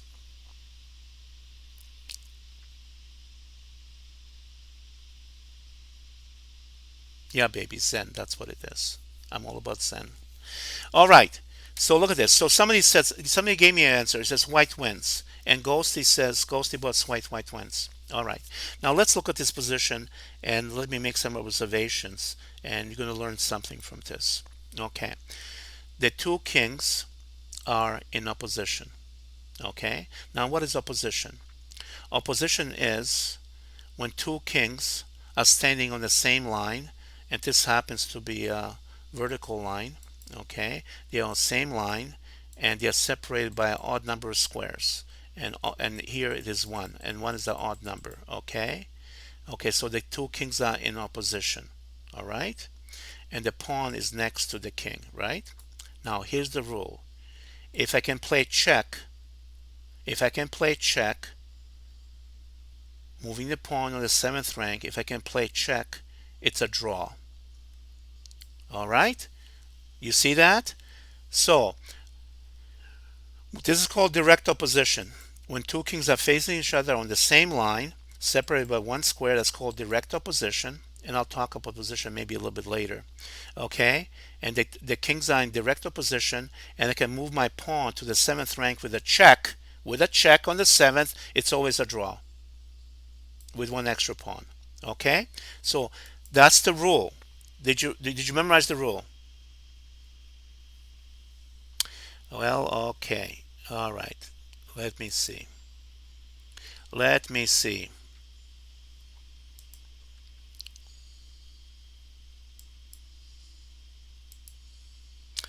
All right. So that's that. And Karma, I don't think is able to talk anymore. All right. So here we go. So did you get that? Okay. So here's the rule. Here's the rule. I'm going to repeat it again. Okay. The two kings, the two kings are in direct opposition. Okay, and kings are in position when they are on the same line, separated by an odd number of squares. So they're separated by one square, that's an odd number.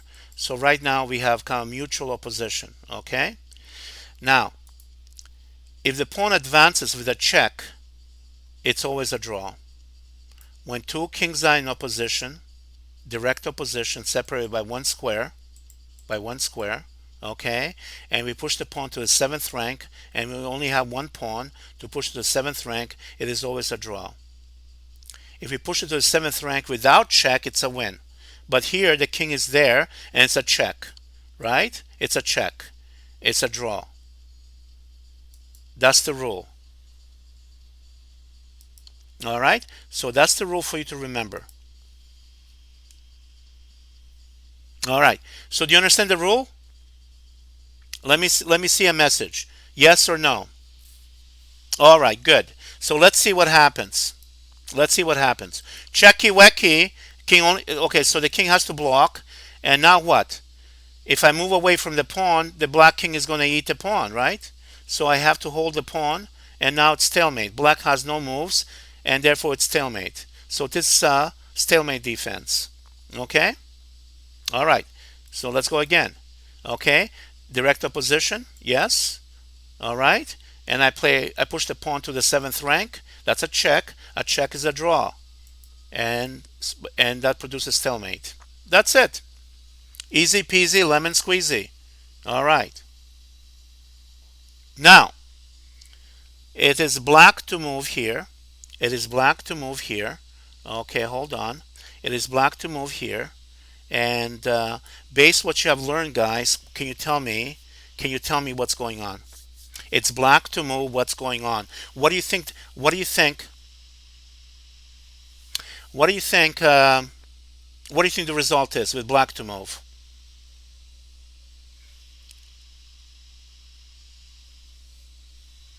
So hash. What is the result with black to move? Tell me.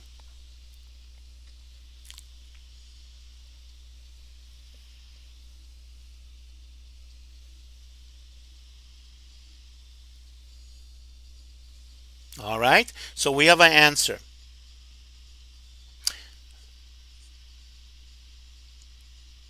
Oh well, you see, nobody says move to the left.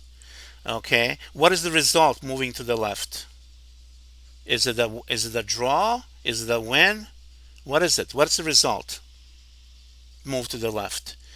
Okay. If you know a little bit of chess, you would say king goes to d8. Okay. You would know the coordinates. It's a win. All right. It's a win. Moving to the left is a draw. Okay. Okay. So let's take a look. Let's take a look.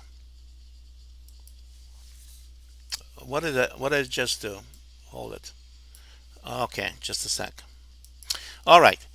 So remember, if it's white to move and it gives a check, that's a draw, right? If it's white to move, he gets a check, it's a draw. That's the rule. But if it's black to move and I push and there's no check, there's no check, there's no check, it's a win for white because then the only move left is this move and I grab the promotion square and I score the pawn safely, right? And there it is. All right? All right. So, do you guys understand the rule?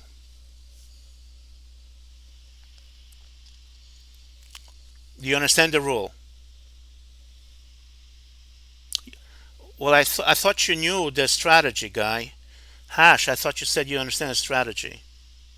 All right.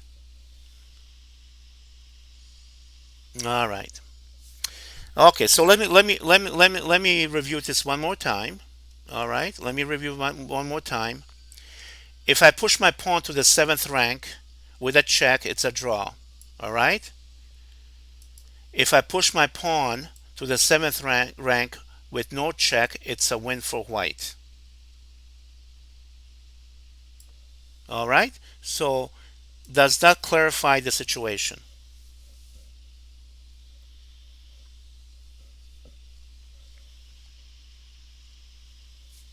All right. Well, Hash Brown, it's been nice talking to you, buddy.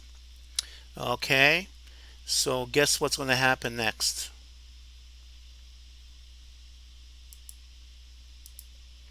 Okay. So I think Hash had to go, people. Sorry.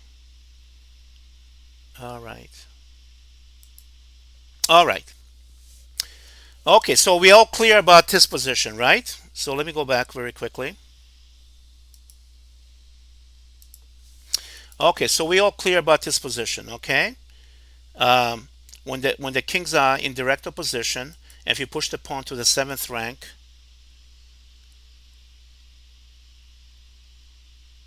yeah, I could be typing, but I don't think we see what he's typing, right? Anyway, so here's the situation: when two kings are in opposition, okay, direct opposition, okay, separated one square, okay, and the black king is on the back rank, right? And if you push the pawn to the seventh rank with a check, okay, it's a draw. If you push the pawn to the seventh rank without a check, it's a win. Okay. Okay. So is that clear, guys? How clear is this?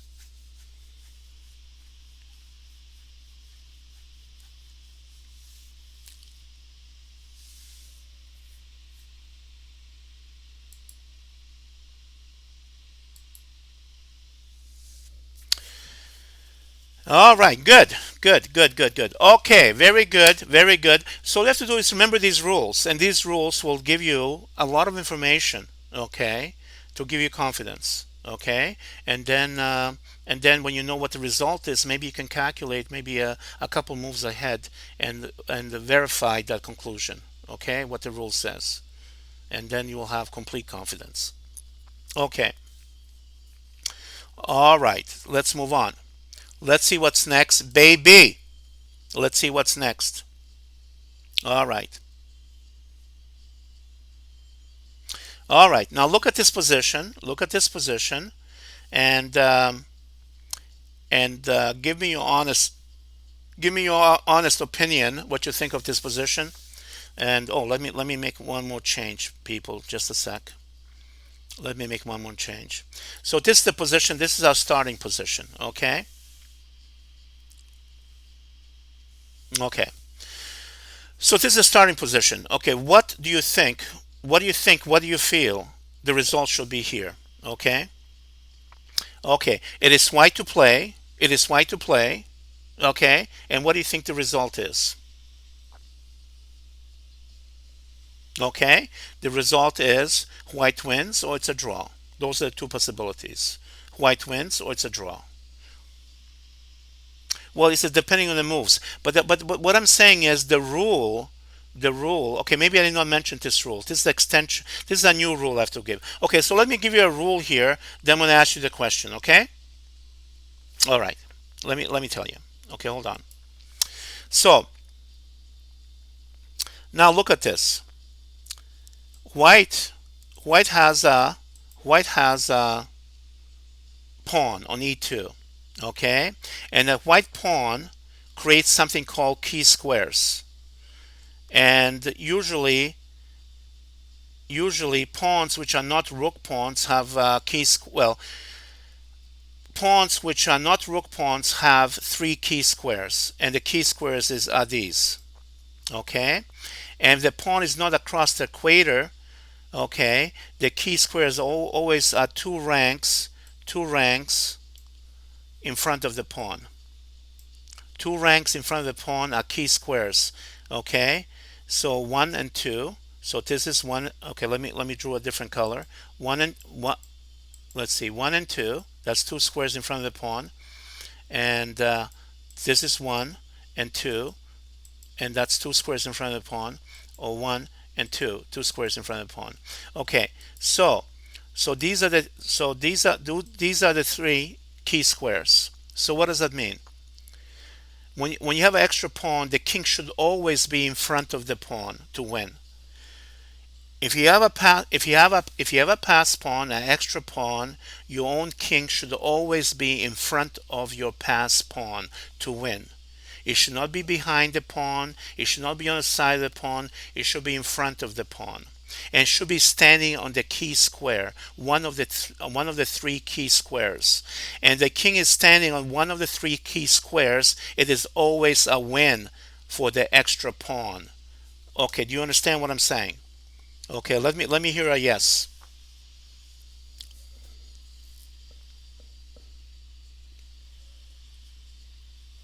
Okay, all right.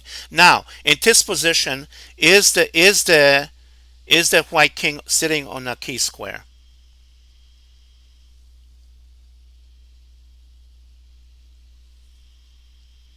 Yes. Okay. And what do you think the result is based on the rule? What do you think the result is based on the rule?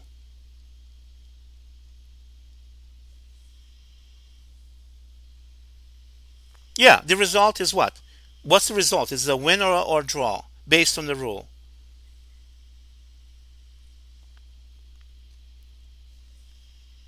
No, no. Your choices are to pick one of the two.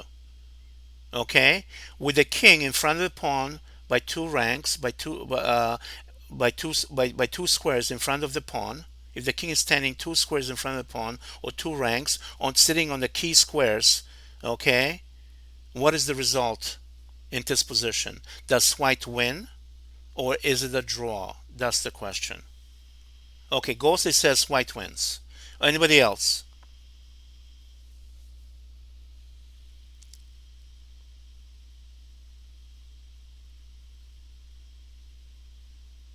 Anybody else? Give you about 20 seconds. Baby, 20 seconds. Okay, give it to me.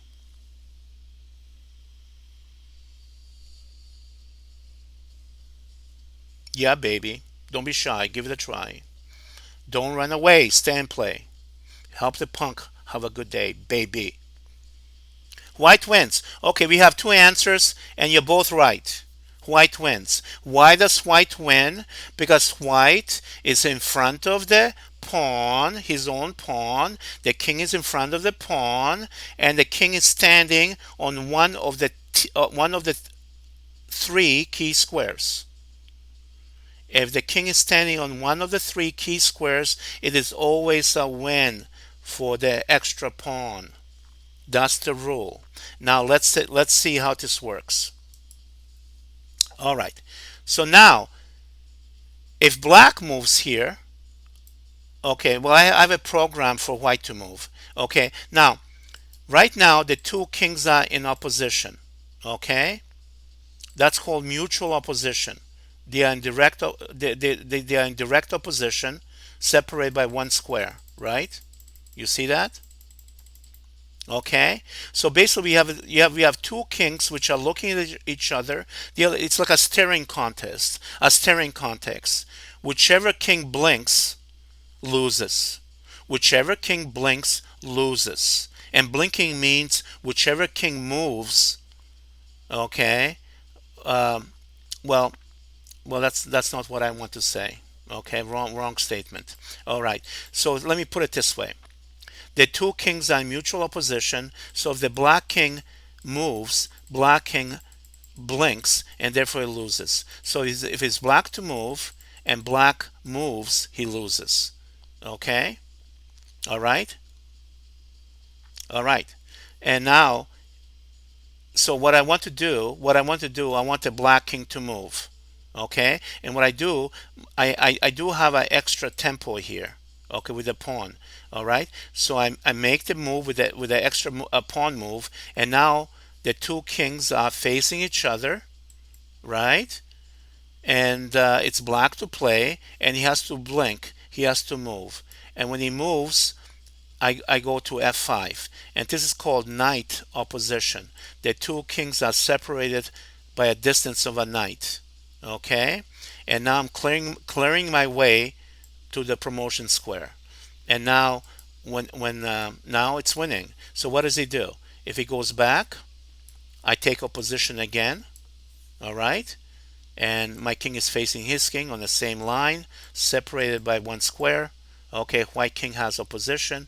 He moves, let's say, again somewhere, and I can move knight distance, knight opposition. The pattern of the two kings is the distance of a knight.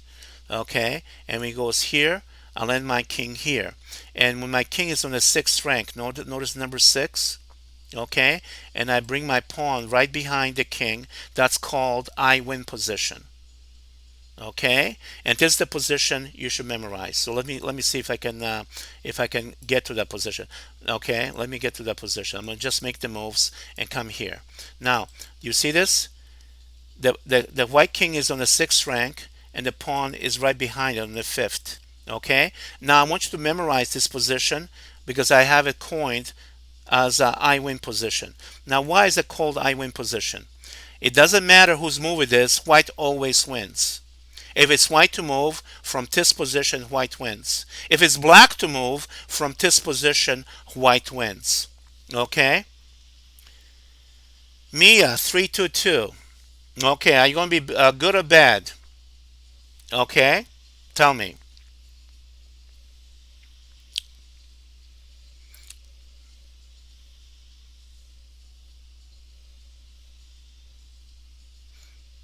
Okay, I had a bunch of trolls earlier, and I had to let them go, buddy. So I hope, Mia, you're not one of them, okay? All right. So let's get back here. Let's get back here. Okay. So this is the I win position. All right. So if you get this position by having the two by your white king having control of the key squares, you will always reach the I win position, which is this position here. And from here you'll be able to win. For example, let's say if it's black to play, you go knight distance, and now a knight distance, and that's knight opposition, and you're clearing a way for the pawn to advance. And when he moves, you can play check. If he moves, you can play check. If he moves, you promote, and eventually you're going to win. You have an extra queen. Okay, so let's go back here. What can we learn from this position? Okay, the pawn on e2 creates key squares. The key squares are here, here, and here. The white king always has to be in front of his pawn to win, and has to stand on one of the key squares. If that is done, then white will always win. Now, in this position, it is white to move, and white wants black to blink or make a move, and therefore, when the black king moves, the black king will be the weaker king because he blinked, he moved out of the way. It's like playing chicken. Okay, so we make a waiting move, and now that's the tempo I need. Okay, for the black king to move, and the black king moves, and I go into knight opposition. Eventually I get to the I win position, and here's the I win position. Doesn't matter whose turn it is, I win. Okay, white wins all the time with the extra pawn. All right, so that's the lesson here. Any comments? Okay. All right. So there you go. Any questions about what I showed you? Do you have any questions? Okay. So here we are. We're trying to have some fun. We're trying to learn something. We're trying to share the space and respect each other. And yeah, and there's nothing wrong with that. But if somebody comes in and disrupts all of this process, I think he has to be blocked, and that's what happens. And unfortunately, yeah. So there you go. So that's the information I can give you about these type of positions. Okay. So if you don't have any questions, I'll give you about 20 seconds or so. If you don't have any questions, then I'll move on to the next example.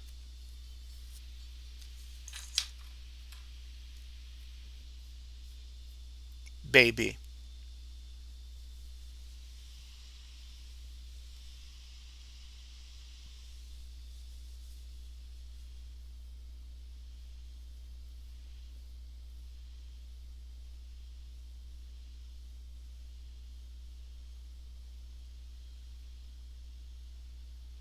All right.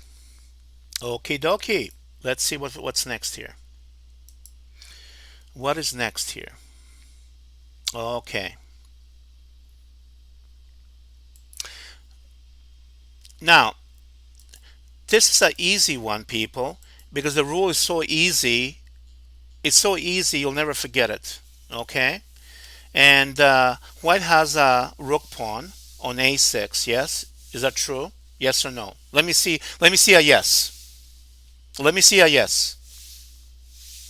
Does white have a rook pawn on a6? Yes or no?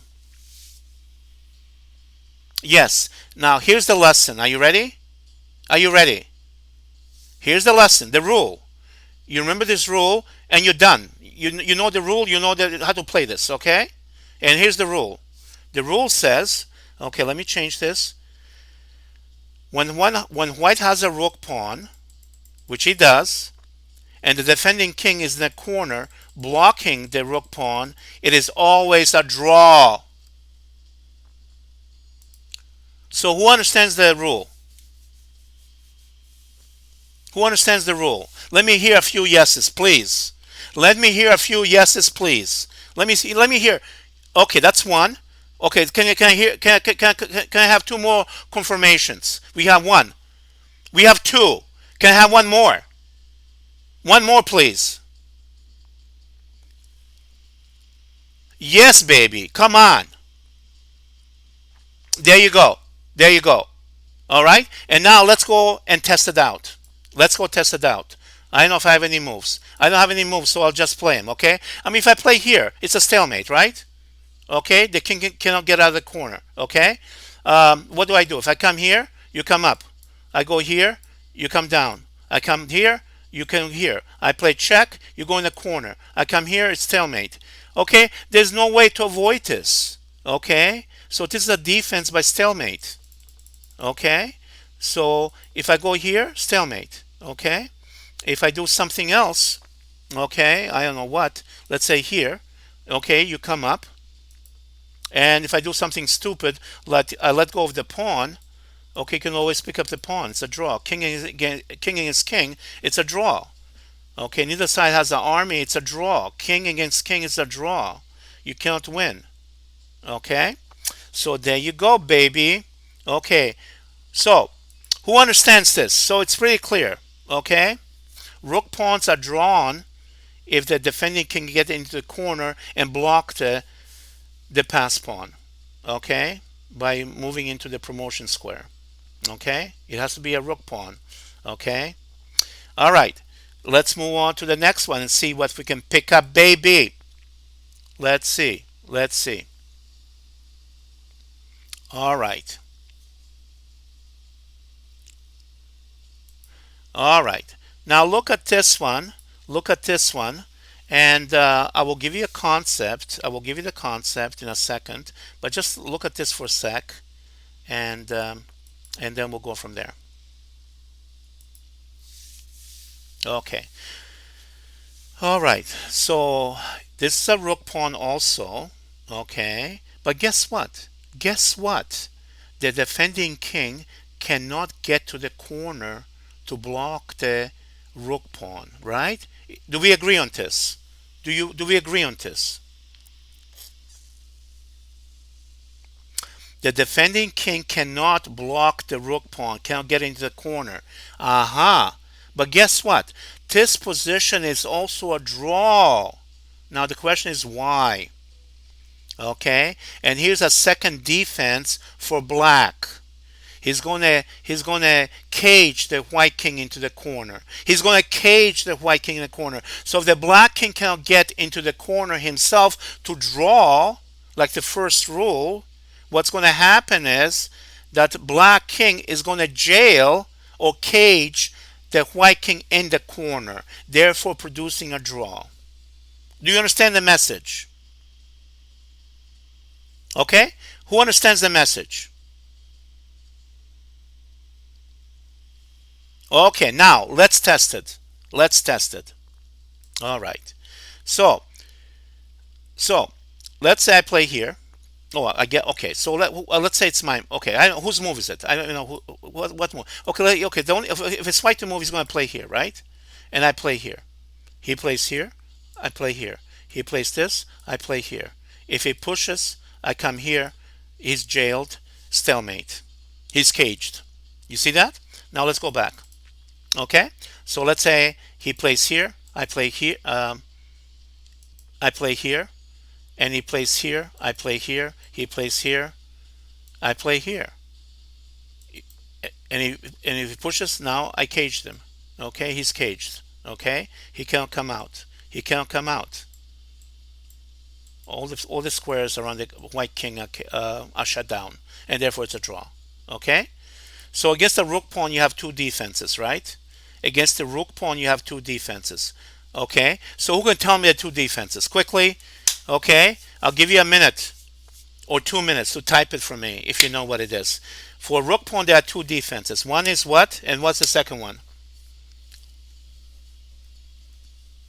Baby. That's how I do it. That's how I what? That's how I something. I don't know. I don't know the expression. I should know it. Yeah, baby.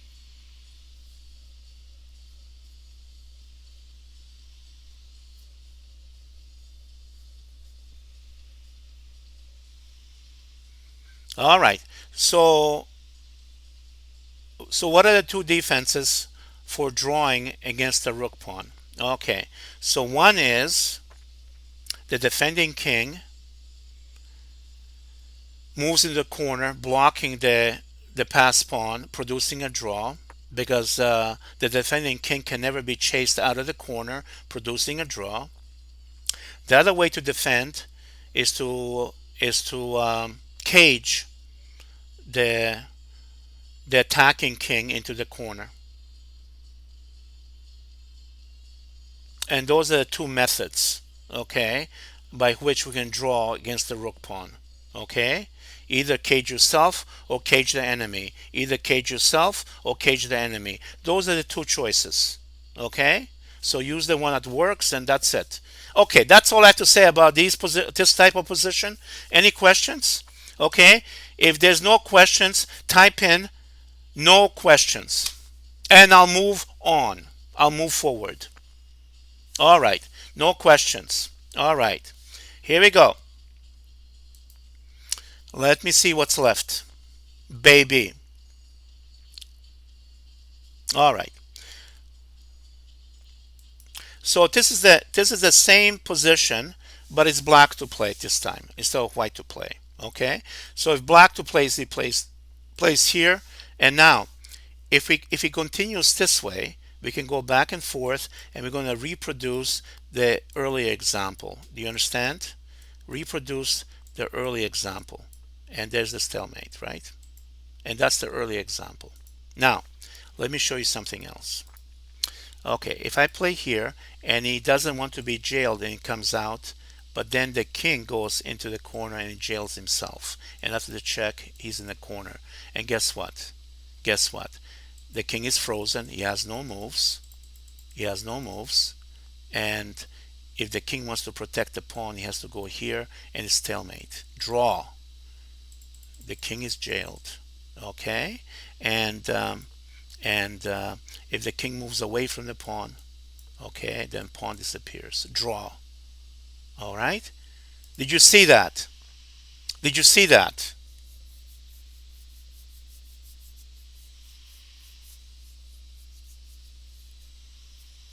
All right. So there you go. I mean, endgames could be easy if you know how to break them down into intelligible parts. Okay? And one of the things that help certain concepts, ideas, pattern recognition, okay, rules, okay, all of those come together to help you remember what to do. Okay? All right. So let's see what is next, and we'll go there. Let me shrink this a little bit, and this one. Okay, it's black to play. It is black to play, and what's going on now?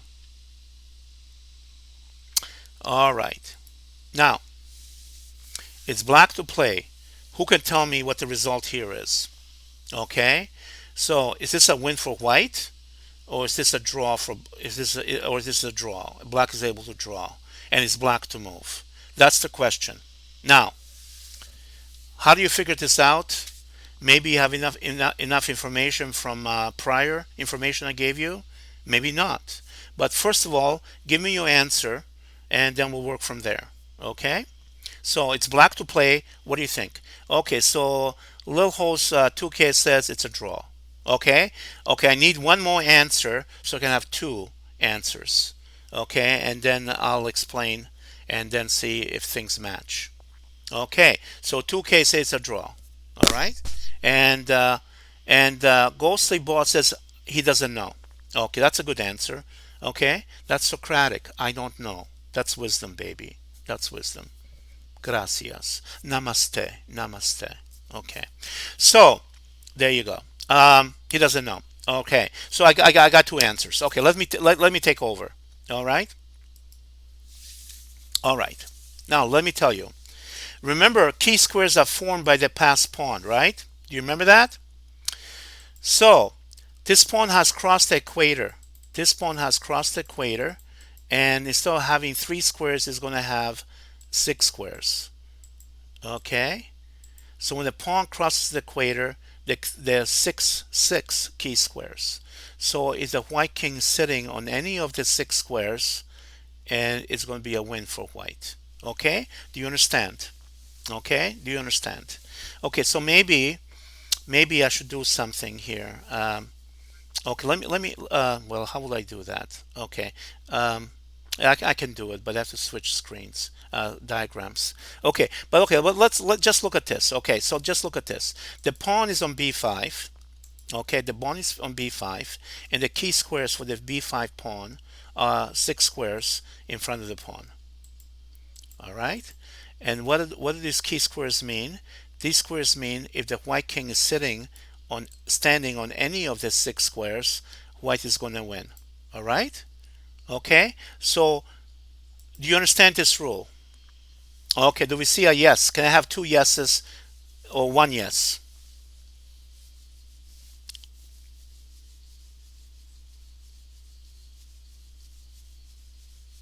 Okay, so you know what? If it's black to move, if it's black to move, black can goes here. Okay, wait a minute. Is it black to move? Is it white to move? Okay, it's white to move. All right. So in this position, it's white to move. Okay. Now when white moves, look at this. The white king is the white king is behind the pawn. Okay, and now the key squares are going to be these six, right? And how will the white king ever be standing on any of these six squares? It's impossible. The only thing you have to remember, when the pawn advances, your king has to step right back, okay, on the same color as the pawn. Okay, that's a dark square, that's a dark square. The pawn is on dark square. So you set up on the same color, okay? And now let's say he moves back, okay? And when the king comes here, you will now black gets opposition. He gets opposition by facing the king with one square separation. That means the black king is has the opposition. And then when I play check, now do you remember the rule when you play check on the seventh rank? What is the result? Give me the answer. Yes, it's a draw. That's correct. And if you push the pawn on the seventh with no check, it's a win, right?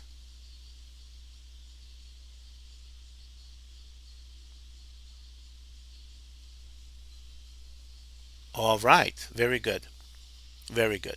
Okay, so that's the story here. So let me go back. So in this position, it's white to play. I thought it was black, but it's white to play. Okay, so after the check,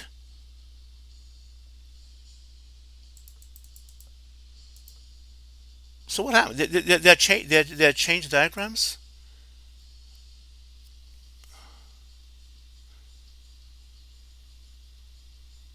Wow, so strange.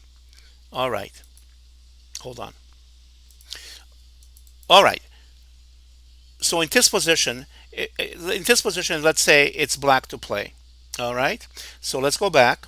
So the key squares for this pawn are these three. Okay, these six. I mean, these six. Okay, all right.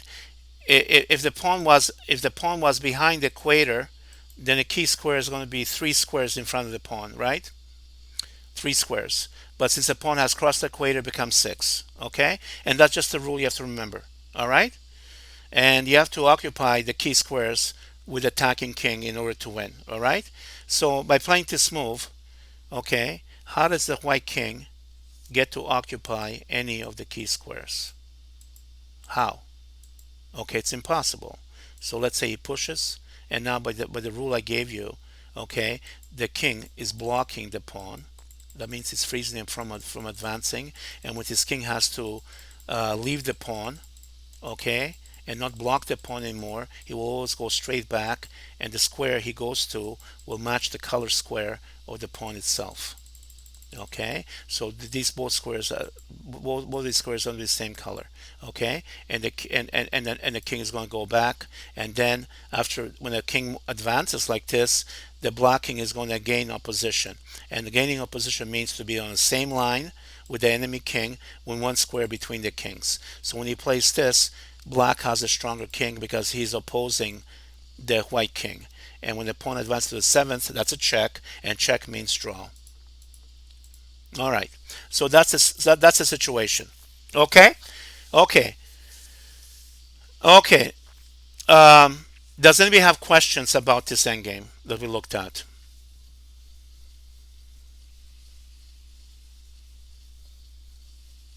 Yeah, baby. I'm here for you. So if you like the content, or if you like to see new content, leave me a note, and I will create the content you wish for if I can. That's number one. And if you like to support the channel, you can subscribe. And yeah, and all is good, baby. All right. All right. So no questions. Well, I play on Mondays and Fridays. No, no. Let me think. Let me think. No, no. I play on Wednesdays actually. Wednesdays. So Mondays and Fridays I show up instructional stuff, and on Fridays on Wednesdays I play. Wednesdays. Wednesdays is chat and play, baby, and Monday and Friday is some kind of instructional stuff. I might have master games, I might have end game studies, I might have tactics, okay, or other general stuff, okay.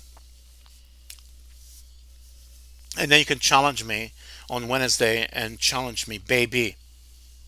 You know what I'm saying, Jelly Bean? Yeah, baby. All right, here we go. Let me see. What do I have here next? Let me see. All right, all right, all right. Here we go. So let's take a look. So in this position, in this position is white to play, right? And my question to you, dear listener, is this: Are you ready? My question is: It is white to move, and what is the result? And why do you think that's the result? If you can answer that, so at least give me the first answer. Okay, you can guess the first answer, but if you're pretty sure, you can explain to me why that is the result. You can give me an explanation for the result. Okay? Okay. Yeah, so let me maybe give you some info. Hold on a sec.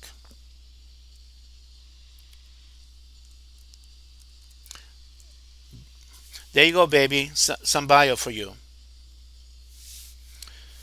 Anyway,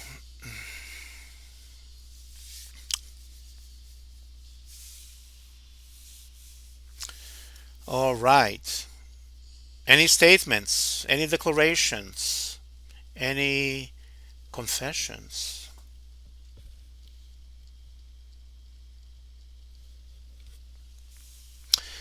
All right. Nobody has anything to say? If it's white to move, what is the result? Is it a win for white or is it a draw?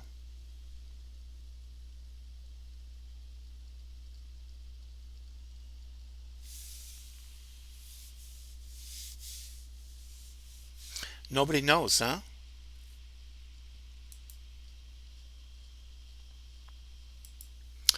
All right. So let's go into this position and let's chat. Not sure. That's an honest answer. I like the answer. I'm not sure.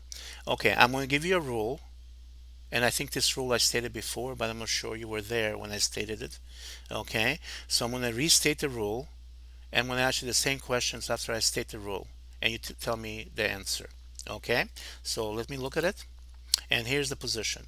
The name of this position, I coined it myself, I think. I could have read it somewhere also.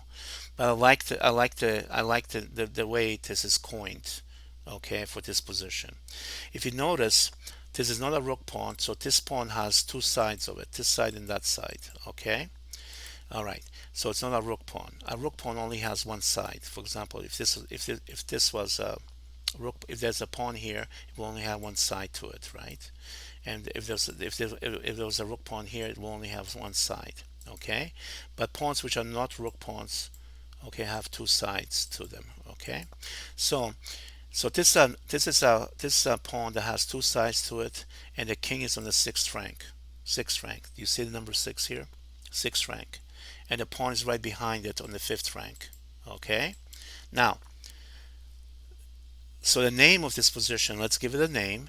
I call this I win position.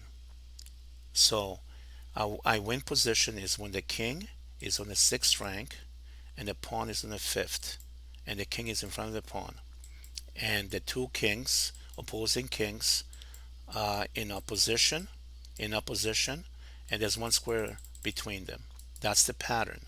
So in the I win position, if it's white to play, white wins. In the I win position, if it's black to play, white wins again. So it doesn't matter whose move it is in I win position. That's why it's called the I win position. It doesn't matter whose move it is. White always wins. So you should memorize this position with the king on the sixth, with the king on the sixth, and the pawn on the fifth. Okay? All right. Okay, did you see that? Did you understand what I said?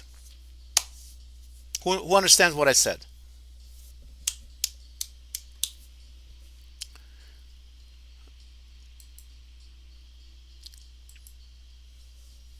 Oh, you didn't see. Well, you have to go back, buddy. Okay, you can do a rewind. Okay, the only thing I'm going to tell you is that in this position, with the king, this position here, with the king on the fifth rank, on the sixth rank, and a pawn on the fifth rank, white always wins. It doesn't matter whose move it is. Oh, it's always a win. Okay? All right, so that's the answer. All right, now let's see if we can test it. Okay? So let's say if it's white to move, he moves here.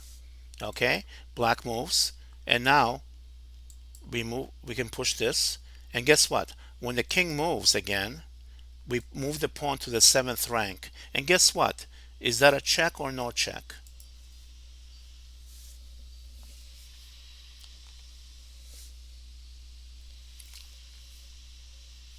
No check. And what does no check mean? No checks means what?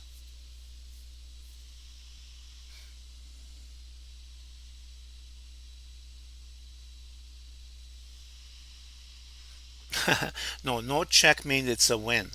Okay? So when you say check, you're attacking the king. Okay? The defending king can see attack and save himself. Okay? But when you push the pawn to the seventh rank and there's no check, there's no attack. Okay? Therefore, therefore, okay, it's a sneaky way to win. Okay? Because the defending king cannot see the attack and therefore you win. Okay? You see that? So, a check means attack on the king. When you push the pawn to the seventh, that's a check. If it's a check, the king is attacked. The defending king can see attack and save himself. Okay, but when you push the pawn to the seventh rank, and there's no attack on the king, that means the attack is invisible, and therefore you win. How's that as a story? Okay. So now in this position, I push the pawn with no check. It's an invisible attack. The enemy king cannot see it. And now we grab the queening square, the promotion square, and the pawn will escort it to a win. And then we play check. We pull the king back, and we have a checkmate, the kiss of death by the queen. The kiss of death, baby. All right? All right. Does anybody have any questions about this example? Okay?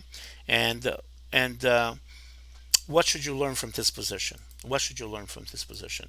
From this position, you should learn at least one important thing. Okay, the name of the position is called the I win position. How do you describe the I win position? It's another rook pawn. The pawn has two sides to it, right? The pawn has two sides, and the attacking king is in front of the pawn on the sixth rank. The pawn is behind the king on the fifth rank. If you get this position, that's the pattern. You will always win. It does not matter whose move it is. If it's white to move, white wins. If it's black to move, black wins. That is what you should take away from this pattern, from this position. Okay? Do you understand what I'm saying? Who understands what I'm saying? Can I have a yes somewhere?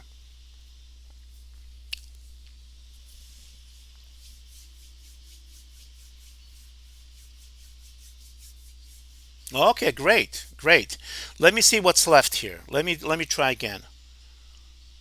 Okay, well, kinda. You have to go back, kinda, and listen to it again, and then try to make sense of it, and and then when we have, if I have any more, like this is the end game number two. I'm gonna probably have an end game number three. So if you're around for end game number three during the streaming, if you have any questions on prior parts, one or two that I have done, bring it to my attention, and I'll cover it then again. All right, great. Okay, so let's move on and see what's left over here, buddy. Let's see what's left over. All right. Now, now, by the way, I should warn you here. This is a trick position. kind of trick position. And yeah, so this is an exception, so to speak, to the rule I gave you. But just looking at this position, if you do remember the rule, what would the result of this position be? Can you tell me?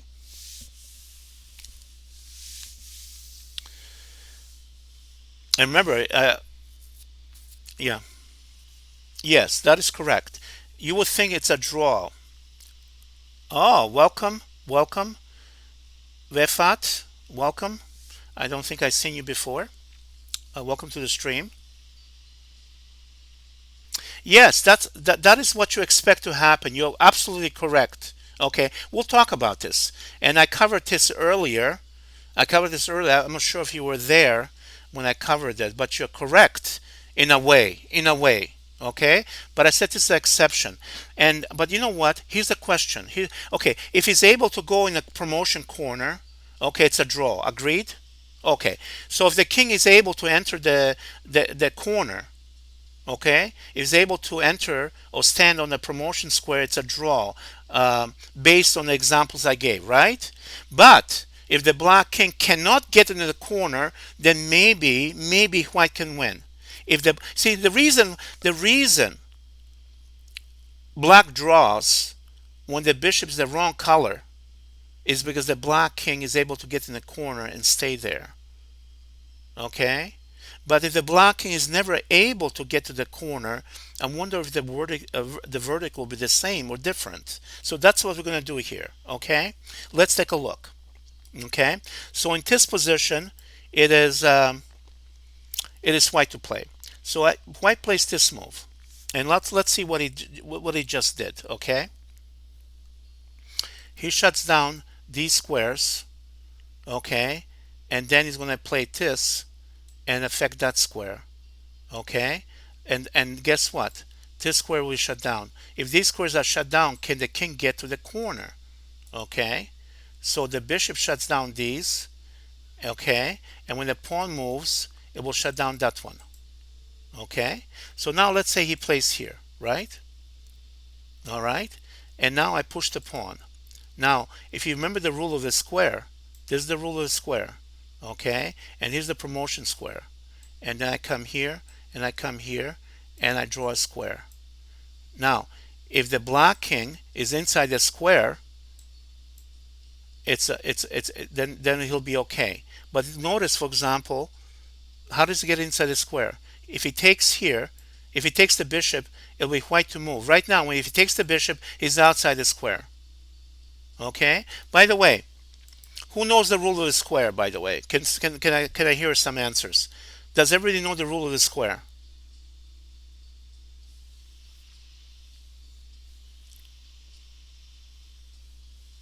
Oh, yeah. I think the rule of square was covered either in video, in part one or part two.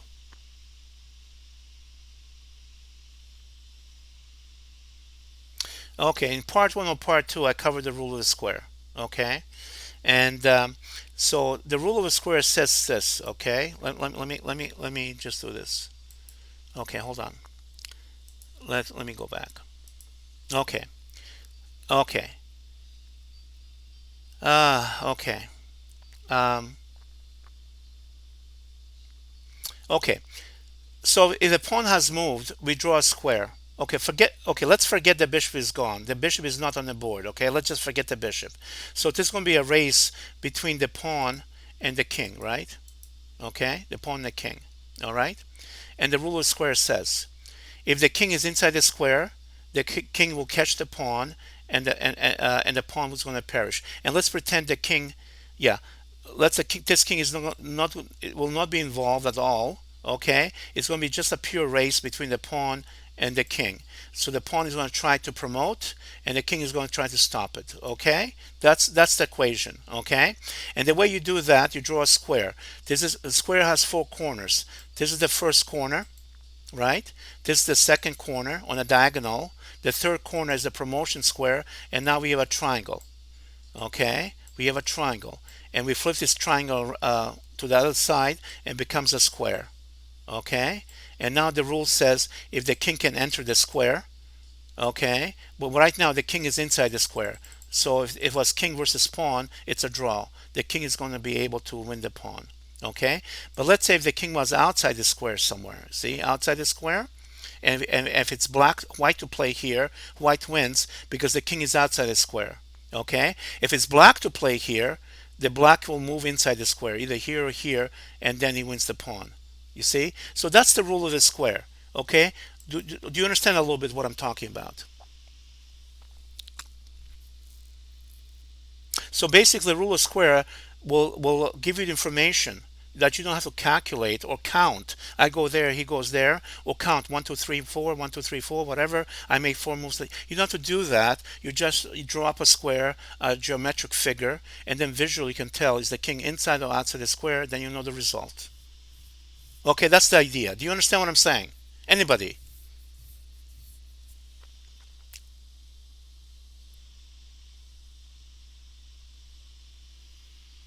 All right, all right.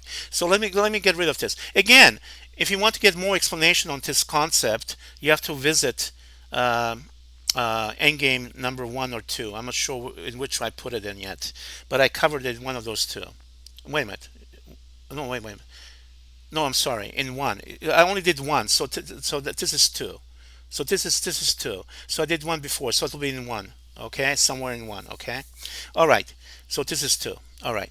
So let's up. So here. So it was concluded if the king can get into the corner, it's a draw. Okay, because the bishop's the wrong color. Okay, to attack the corner square and chase the king out. But the question came: is it possible to keep the king from entering the corner? Okay, and we'll try it this way. So we go here, we shut down these two squares. Okay, and when the king comes up, okay, we can push the pawn, and now the pawn makes a square, which is here, here, okay, here, and then here. These are the four corners of the square: this, this, this, and this. Those are the four corners. Okay, so let me make the four corners. Okay, now if the king now eats the knight, the bishop, if the king eats the bishop, okay, it'll be and the king will be outside the corner, outside the square, and therefore white wins. So he has no choice. He cannot go. He has no choice than somehow to move here. He has no choice. He cannot take this because then the king will be outside the square. See that? Okay, so he has to play here. So the bishop is immune. Okay, and now what's he thinking? He's thinking of playing this and catching the pawn. And if the pawn advances, he moves on a dark square and is able to enter the corner with a draw. But you know what? Then we play this move. Okay, and now he cannot approach it. Okay, and remember the square now is this, right? So the king is inside the square, right? But if he takes the bishop, he's outside the square and the pawn's going to promote. All right? So now what's he going to do? He cannot take the bishop. He has to move. He cannot go here. He cannot go here because if he goes here, it's outside the square and the pawn will run. Okay? So he cannot take the bishop. He cannot go here. He cannot go there. And he cannot go there. So the only move that he has to go is to play here. Okay? Now what's he thinking? He's thinking of what? Coming here and going to the corner to draw, right? Right? But guess what? I play here, and now he can't get to the corner because there's a fence here, and a fence here, right? How does he get to the corner? So maybe he can try to come here, and get the pawn, right? So what he does now is to play here, but I shut him down. I'm shut him down. You cannot go there. You see that? And now what happens? He goes back, and now I make contact with the pawn. And now what do? I play here. And guess what? And now it's forced to move away from the corner, right? And guess what? Voila. All right? And now we're going to win. We're going to move the bishop somewhere back, and we're going to push the pawn through. And it's going to be a queen, baby. It's going to be a girl, man. It's going to be a girl, and it's going to be a win. Okay? So let's go back all the way to the beginning. Okay?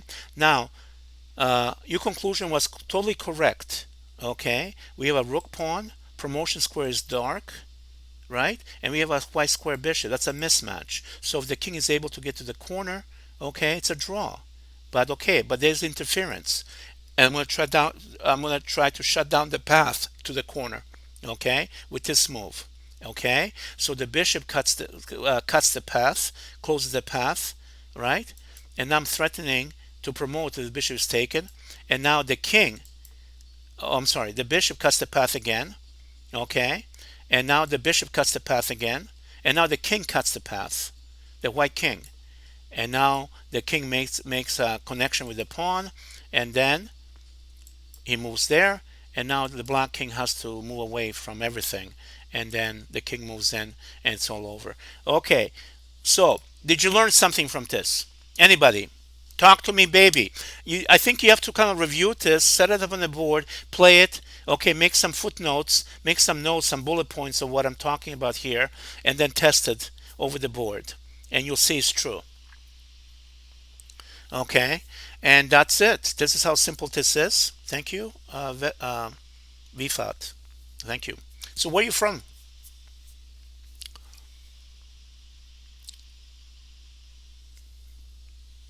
All right. All right. Let me see what. Okay. Oh, Turkey, Istanbul, right?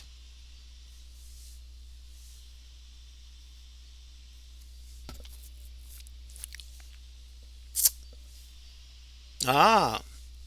Well, one of my favorite poets, believe it or not, is who? Can you guess?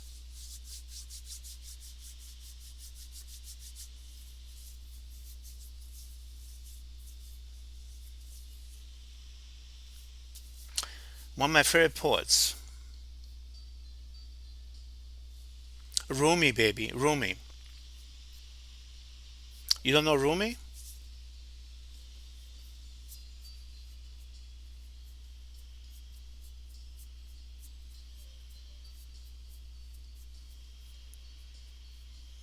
All right. Anyway, so check it out. Check it out. Well, why don't you read some of his poetry? Google it. Read some of his poetry, and I don't know. It's really intriguing. Okay, it's I don't know. I won't say anything. I'll let you look into it. Okay. Anyway, so let's move on to the next one, and let's see what we're gonna find. All right. Let me shrink this, and let's go to this one. All right. So this is a nice one. Nice one. All right. And let me take it back here. And here's the position. Here's the position. And let's try to find out how to play this. How to play this. Okay, so white has an extra pawn. We have two against one in terms of pawns. Okay, but the black king is close to the white pawns and might be able even to run back, okay, in order to stop the pawns. So my question is there a way for white?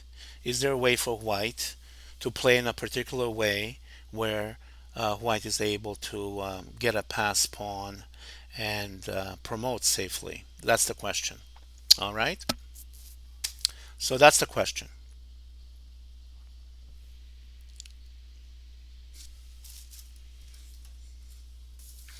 All right. Now let's start from the most obvious way to try to win. Okay. I mean, basically, there's a rule that says when you have a majority. So this is a majority, right? It's two against one, and that's called a majority. Bigger group against a smaller group.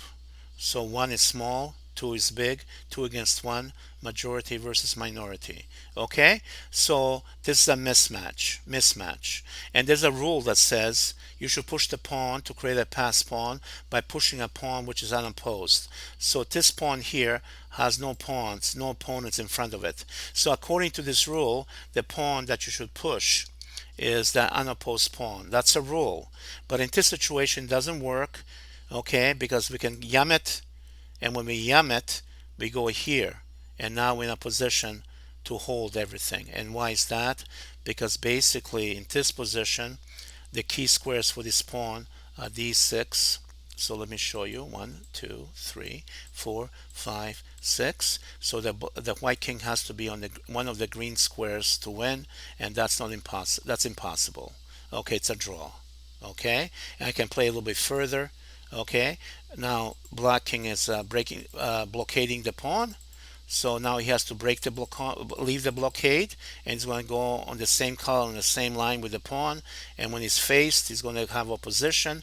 Okay, direct opposition, same line, odd number of squares, and there's a check on the 7. Check means a draw, and it's stalemate. So this is one example. Okay, so it seems like if you try to play according to the rule, the general rule, or advancing a pawn that's unopposed in a majority situation, it will not work.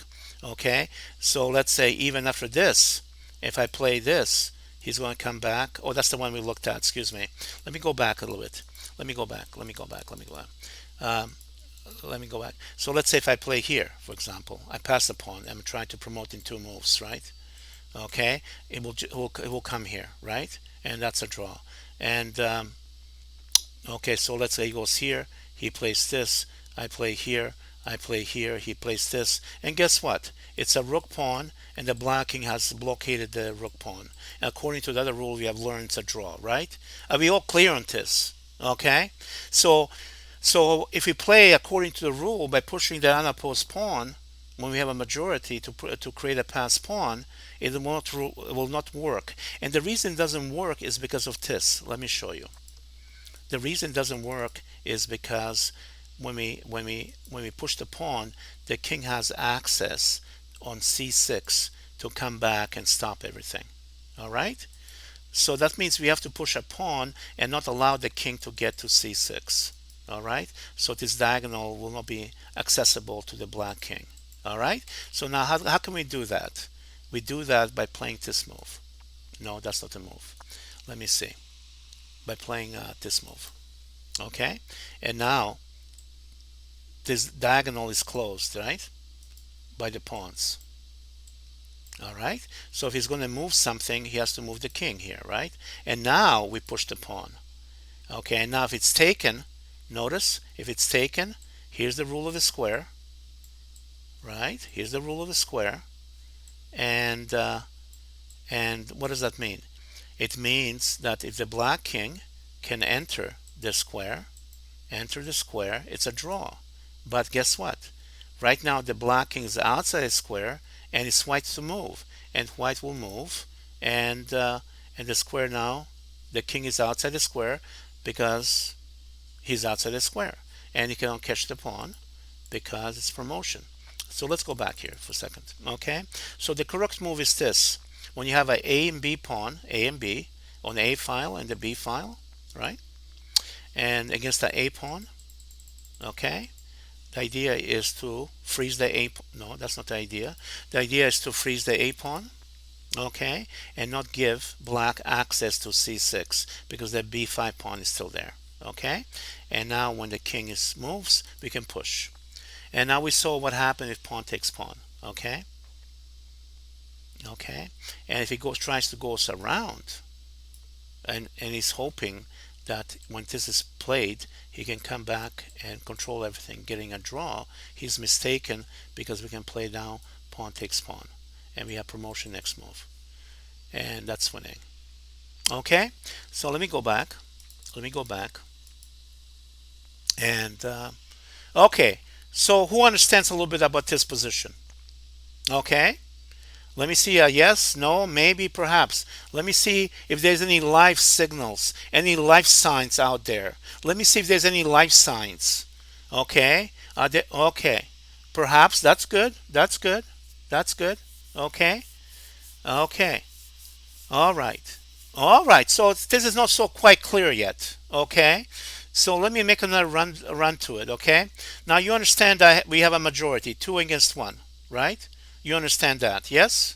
Okay. Let's say you understand that. So if the king is far away, okay, I can just push these pawns 2 against 1, and we're going to win. We're going to get a pass pawn. You understand that much? Now, pushing the pawn here will not work because the king is going to run back and stop the pawns. Okay, stop the pawn. You see, exchanging once and then run back to stop it. Okay, and the white king cannot get to the key squares, therefore draw. Okay, so that's the point. All right, so by playing this move instead, no, that's not what I want. So by playing the move a6, okay, the king cannot run back on the white squares because of the b pawn. You see that? So the king has to go here, try to stop the pawns, and now there's only one move that I can do to push the pawns through, to get one of them through. So now I'm threatening to take here, okay, and then queen, and there's no way to stop it, okay. So if he takes here, for example, the king is outside the square of the pawn, of the a pawn, and he can enter the square, okay, and the white pawn moves and it's win, okay, and that's it. Okay, okay, what do you think about this? On the second run, I have no idea about 2020. Okay, no comment. Anyway, so there you go. Okay, who understands this, guys? Okay, is this a little bit better? Okay. Um, no, majority doesn't always win. For example, if the defending king, okay, when you have a majority, you create a pass pawn, right? Let's say if it's 2 against 1, you get one pass pawn through. Okay, if you have 3 against 2, you cancel the same number, you're left with one pawn. 4 against 3, you cancel the same number, you're left with one pawn. Okay, if the pawn could be, if the attacking king can get to the key squares, it's a draw. If the attacking can get to the key squares with the extra pawn, it's a win. Okay, so maybe that helps.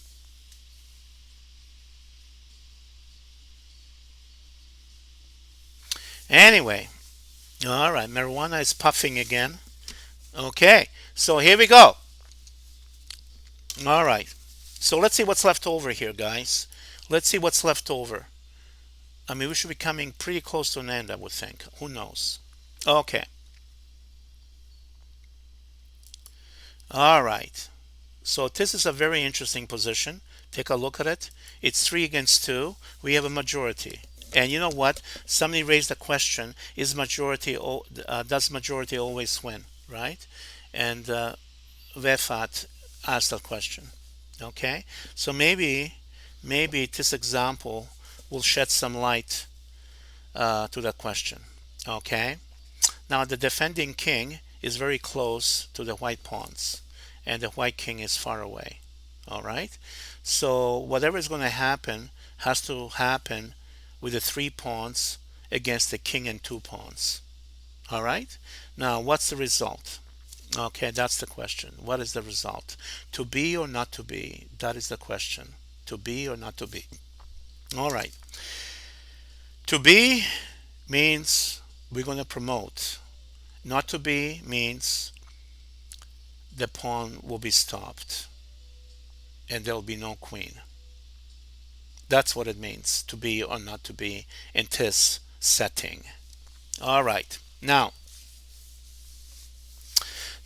what do we do here? What do we do? That's the question. What do we do? Well, the pawn is under attack. Okay, so let's start with that. The pawn is under attack. Okay, so what to do? What to do? Okay, and this pawn is a pawn that's unopposed. And according to the rule, unopposed, when you have a majority 3 against 2, like in this situation, the rule says you push the unopposed pawn. So you would think that this pawn will move. So let's move it. Let's see what happens. Okay, so white simply wants to take the pawn and make a queen, yeah? Or even push here and make a queen. Okay, simple idea, right? All right. So, I mean, what is black to do? Black will take. What else can he do? Okay, and now if this is done, then this is a no-brainer. Okay, okay, why is this a no-brainer? Who can tell me? Who can tell me what is the result in this position? Okay, I mean, you guys should know the result of this position. Okay,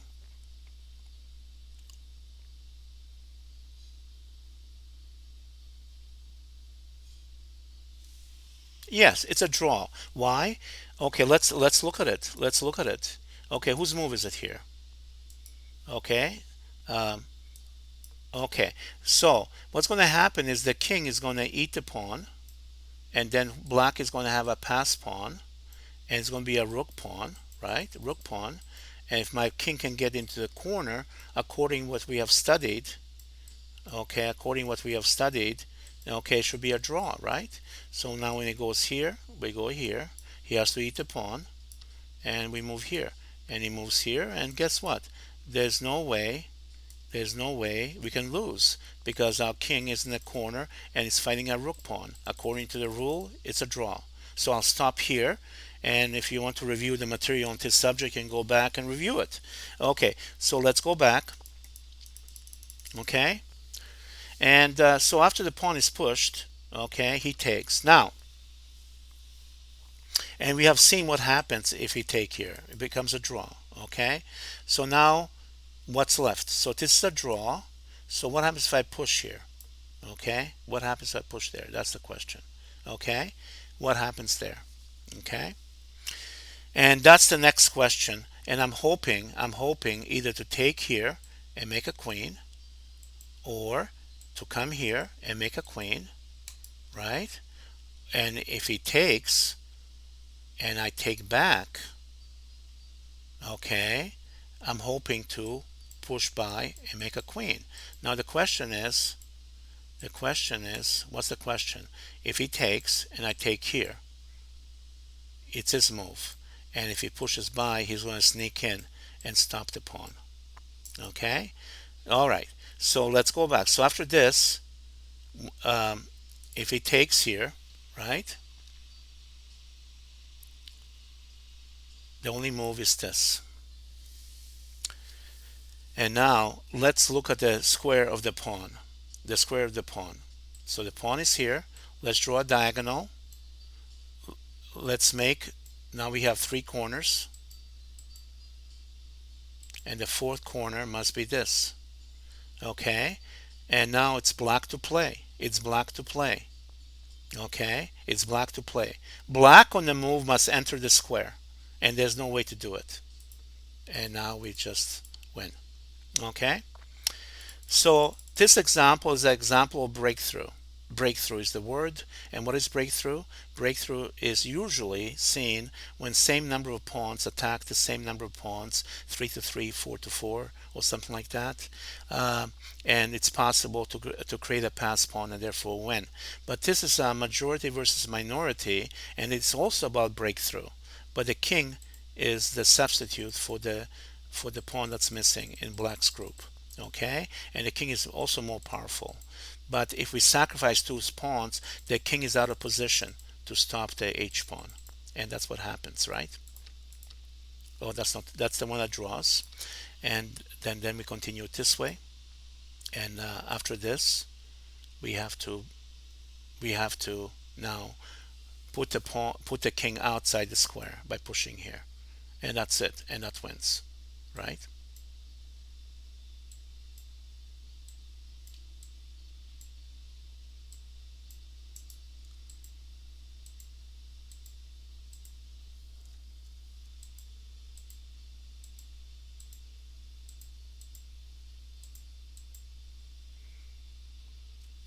And the black king cannot enter the square, and therefore white wins. All right, let's see, where are we now? Oh wow, I like this. All right, all right, here's the position, and it's white to play, and white uses zugzwang to give a checkmate in two moves.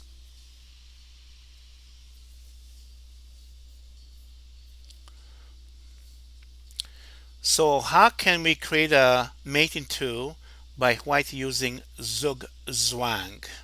And what is zugzwang? Zugzwang is when you're forced to move and all your options available to you are no good. And by playing one of these options, your position will collapse, either immediately or eventually. Okay, so that's Zugzwang. It's a German word, I think. Zug means move, and Wang, I guess, means forced.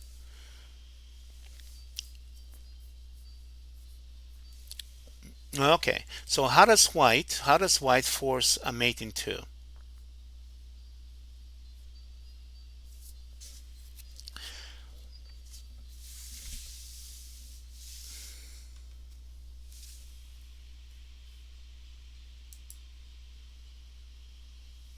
So people, if this is your first time, click on the follow button, and when I'm streaming, you'll be notified, and you can watch my stream. And if you have missed my previous streams, you can watch them on Twitch, or if they're gone, you can go to YouTube under Punk Monk Z and watch them there. And also, I have a group in chess.com, chess website, chess server, and you can join my group. And it's open door policy. And if you do, there'll be lots of instructional stuff for you there, and you'll make progress, I believe. And if you want content for me to cover in these instructional videos or streams, let me know, and I'll try to do that.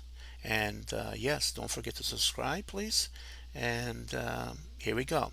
So does anybody have any idea here? Okay, so we have little holes 2k says king to g3. All right, and the rook to f2. Okay, so let's see what this means. Let's see what this means. Well, there is a force field that shoots down this way, right? So the king can never come up, move in that direction, right? And there's a force field here and here, right? So the king has to go here, right? The king has to go to g1, right? Okay.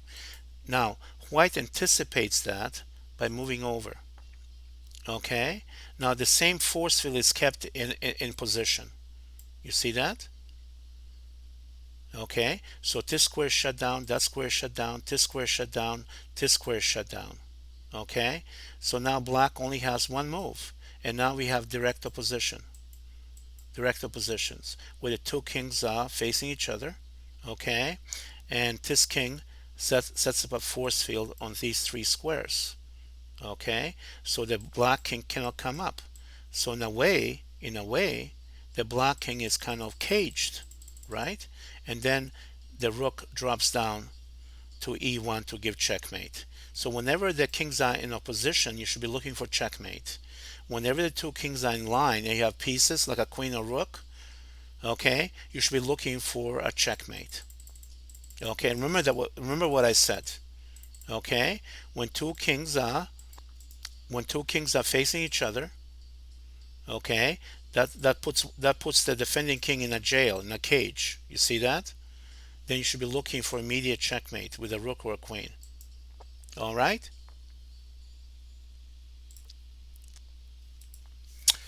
Okay.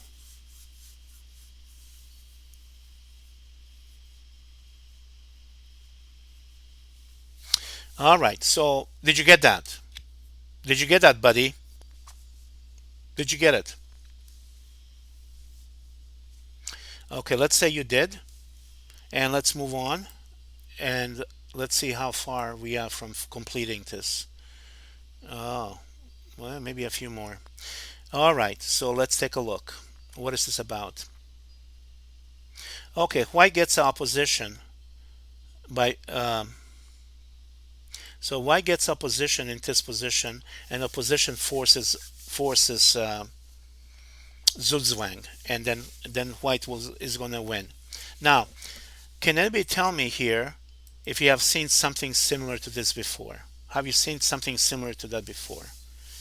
Or can you imagine a position that will win for white? Can you imagine a position that will win for white? Anybody? Can you imagine a position that will win for white? That's the question. So I'll give you about 20 seconds or so. All right. Now, do you remember the I win position? Do you remember the I win position? It had to do with the king and pawn. Do you remember it?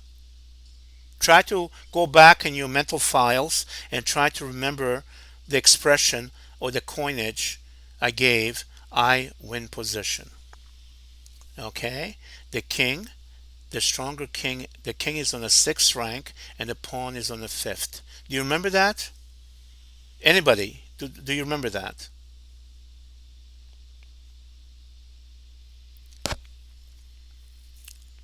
And the I win position is our target. We need, that's right, 9. So you don't remember it.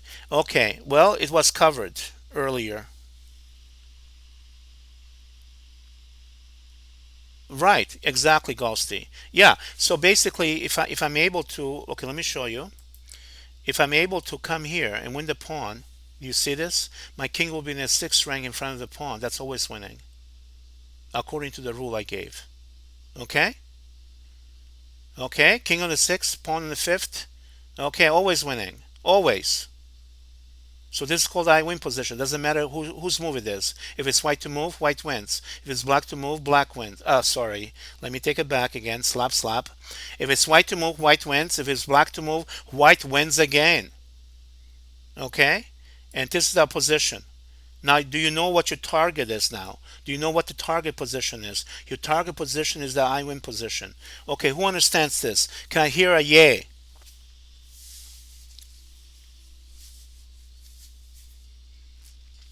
There you go. There you go. And now the question is, how do we get there? The question is, how do we get there? And it's easy peasy lemon squeezy. We're going to use opposition. We're going to use opposition to create a zugzwang and win the pawn and get into the I win position. This is opposition. Okay, so this is opposition. Why is this opposition? I'm on the same line. I'm on the same line with enemy king. One square separated. That's opposition. Okay, and one square is an odd number. Okay, odd number. He moves. Now I have knight opposition. The two kings are separated a distance of a knight. That's called knight opposition. Okay, and he moves. And now I'm going to move toward the pawn. Okay, and now I have knight opposition again, and next move is going to be to make contact with the pawn. So he stops you. Okay, and now we have horizontal opposition. Okay, same line, odd number. Okay, he moves, and now we have knight opposition and making contact with the pawn. Okay, so he stops it, and now we have horizontal opposition. Same line, odd number. And then when he moves, I hit the pawn. And guess what? We have I win position. And when he moves, now I clear the way and I push. He moves and I push the pawn to the seventh rank with no check. With no check. What is the result of pushing a pawn to the seventh with no check? What is the result? Tell me. Of course. There you go. Okay. And if there's a check, it's a draw. If there's a check on the seventh, it's a draw. If there's no check, it's a win. Yes, and that's what's going to happen. We're going to have promotion. And let's see how this works. So now he's in a zugzwang. He has to move. And now my king, the white king, makes contact with the promotion square. And the pawn's going to be escorted safely. And when he moves, I make a queen, yada, yada, yada, yada, yada. And it's a win. Okay. Are we clear on this? Okay. Are we clear on this? So you see, by having a lot of by having, like, let's say a few knowledge, let's say by having a lot of knowledge, let's say you increase your chances of playing better if you understand the patterns, endgame patterns. So you increase your knowledge of endgame patterns, and then you know one endgame, then you know a different type of endgame or another kind of endgame, and then by looking at a position, you're able to imagine a possible endgame based on your knowledge of patterns, and then you try to get into that pattern.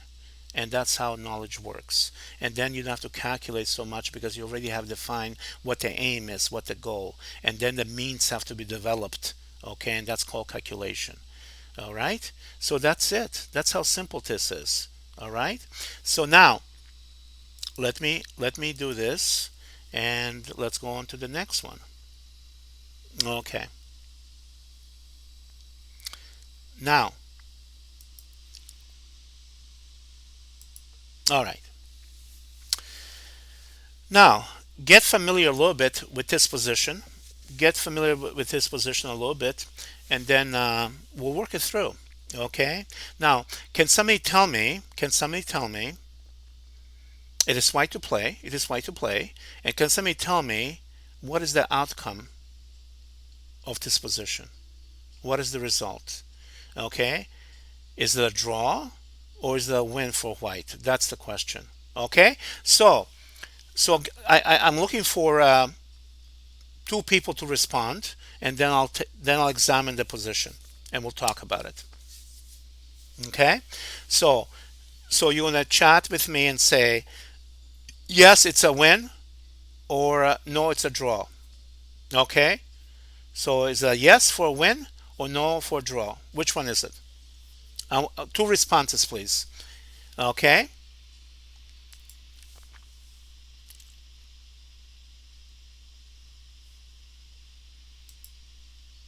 okay. So one of you says, Ghosty says it's a win for white. Okay, can I get another response? It could be the same response, could be a different response. It doesn't matter. Can I get a second response? It could be also I don't know. That's a response too. So I want two responses. We have one response, and Ghosty is saying yes, and Vefat says no idea. Okay, we have two responses. Let's do this. Okay, now one thing I like about this is that white has opposition. So by moving here, okay, having opposition means having the stronger king. Do you understand what I'm saying? To say I have opposition says I have the stronger king. Okay? And by having a stronger king, I can either attack and win, or having a stronger king, I can defend and hold. Okay? So the attack could use opposition to win, or the defense can use opposition to hold, to defend. But only one side can have opposition. Okay? So make a point of that. So what I like about this is that white has the stronger king. Can he win?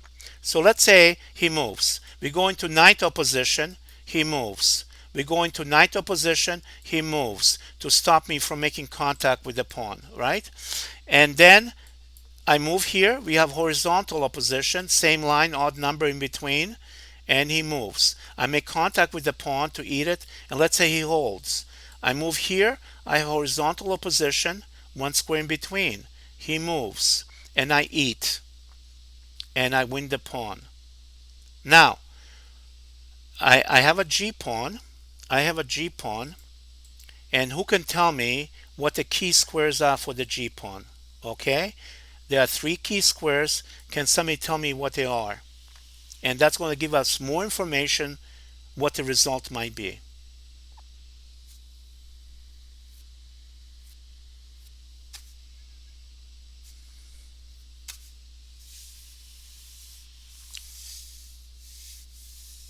So what are the key squares for G4? That's the question. Does anybody know? It's going to be two ranks in front of the pawn, two squares, right? So it's what? No, okay. The pawn is behind the equator, behind the equator. So we have to count. We have to count two files in front of the equator, and there are three squares. What are they? Okay, that's the question. Okay, so this is one file in front of the pawn. This is the second file in front of the pawn. Okay, so now so the key squares are on the second file, right? Can I get rid of this? On the second file. So the key squares are this, this, and this. Okay? All right. Okay, do you understand? Do you guys understand this? And the white king has to stand on one of those green squares to win. Okay?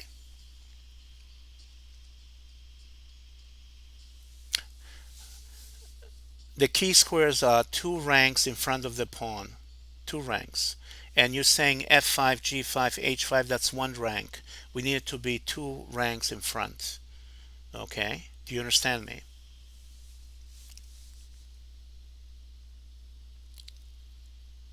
Okay. So let me get rid of the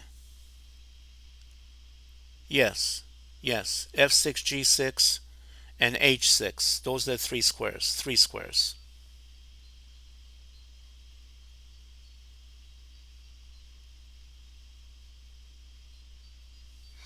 All right, so let's take a look. So let me get rid of this here. Now, so now the question is, we know that the key squares are here to win. Let me let me put some blue there, baby. Let me put some blue. Okay. Or maybe you like some or maybe you like some green. No, let's go with the blue, baby. Blue, baby. Let's do that. Blue, blue, and blue. Blue, blue. Yeah, blue is good. Okay, so those are the key squares where the white king has to be. So now if it's white to play here, white will win by moving here. And he's occupying one of the key squares, therefore it's gonna be a win. Eventually it's gonna move here and it's going to get into the I win position. Okay? You see that?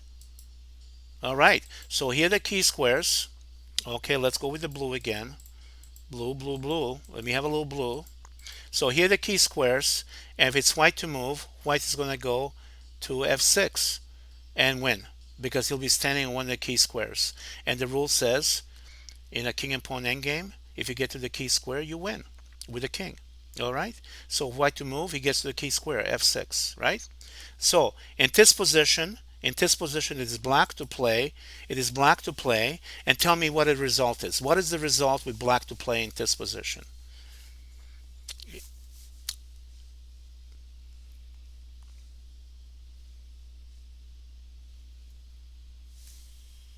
Yes, it's a draw. And why is it a draw? Can you tell me why it's a draw? Your answer is correct. Well, what's the proof? What is the move? What is your move? And why is that a good move?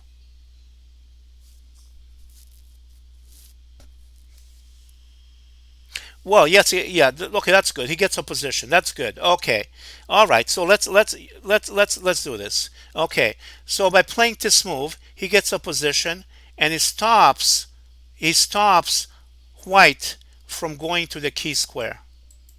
You see that? He gets a position and it stops white from going to f6 and he shuts down the f6. You see that? So by playing this move, let's make it, okay, he shuts down he shuts down this square. And now the king cannot go there. And he shuts down that square, the king cannot go there either. Shuts down that square, the king cannot go either. Okay? So all the key squares are shut down when the king goes here. Guess what? The result is a draw. Okay, because the white king cannot get to the key squares, and then when he moves, okay, and what do you think the move here is for black? Who can tell me?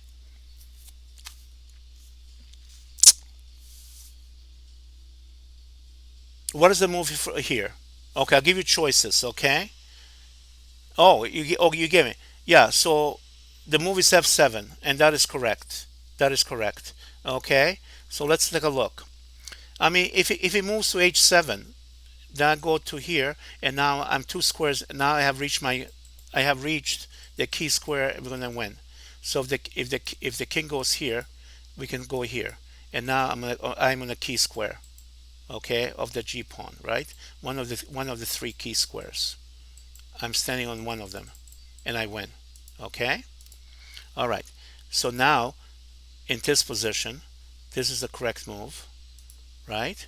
And now this square is shut down by the black king, and this square is shut down by the black king. Okay? And now if he plays here, guess what? The king is no longer, the white king is no longer in front of the pawn, and the key squares for this pawn, the pawn has crossed the equator, six in number. This one, this one, this one, this one, this one, this one. So now if the white king is on any of the six squares, he wins. But it's impossible. It's impossible. And he pushes. Now the white king is behind the pawn. It's even getting worse. And now the black king has to leave the blockade, and he always leaves going straight backwards. So his move and going to this white square will match the square of the pawn, which is also white, which is the correct move. And after this, he grabs opposition, same line, odd number, direct opposition, and now the next move is a check. Now, who can tell me what the result of a check is on the seventh rank?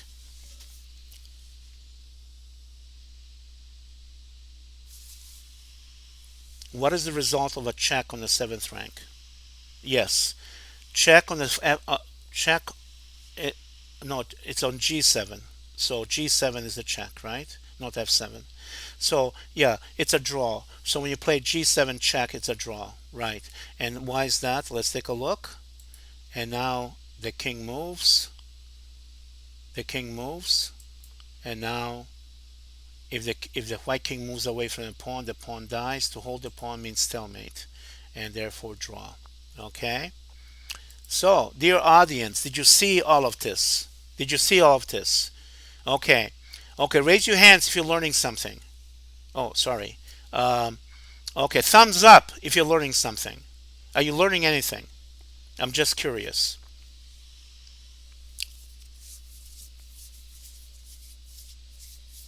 Yeah, baby. Oh, super, super. All right, wonderful, wonderful. Okay. All right, so let's see what's left over here. What's left over? And let's see what we can do here. Oh, wow. What is this? All right. Okay, now let's take a look at this one. Now remember, I mean, all these patterns we're learning. Okay, when you look at the board and look at the position. Okay, you ask yourself, what patterns do I have in my memory I can enter and get the result I want. Okay, so if you're losing the game, maybe you want to choose a pattern that will allow you to draw. And if you're winning a game, maybe you can use a pattern that will win the game for you. Or if you're winning, you know what the drawing pattern looks like, and maybe you can avoid it and get into your winning pattern. You see that? So having pre-knowledge of end games is so important. Okay? So when you learn these patterns, you will know what direction to move to because you'll know what the aims are for each side. Okay? Now, let's look at this position and we'll talk about it a little bit in a second or two. And look at it. Okay. Now, who can tell me? I mean, you guys have learned a lot of stuff so far. Okay. And if you only learn, let's say, a fraction of it, I think it's worth it. You don't need to learn all of it. Okay. You can always rewind and go back or look at it again and pick up what you can. Okay. And learn as you go along. Okay. So it's kind of yeah, something like that. Um, Now, who can tell me if they can recognize a pattern from this position they can try for? Okay, who can tell me? Is there a pattern here that you can recognize? Okay, that's hidden. Can you find a pattern that's hidden in your memory that you can convert this position into the pattern in your memory? That's the question. So, who can tell me yes or no? Is there a pattern you can see that's hidden here? That's the question.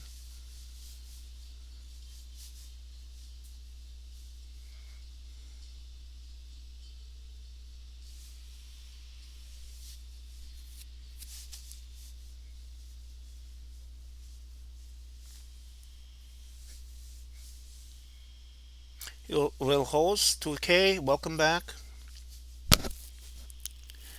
Okay, so nobody can recognize a pattern here. Okay, I'm going to give you a word, and you tell me if you have heard it before. Are you ready? Okay, who's ready? Can I see? Can I hear a yes for ready? Are there life signs out there? Life signs. I'm sending a message into space. Okay, we have one life sign. That's good enough. Okay. Now, who knows the expression I win position? I win position. Who remembers that? Has anybody in their whole life heard of that expression I win position? All right. Now, if you look at this position, okay, where I mean to have an I win position, where does the white king have to be? Can you tell me? What square?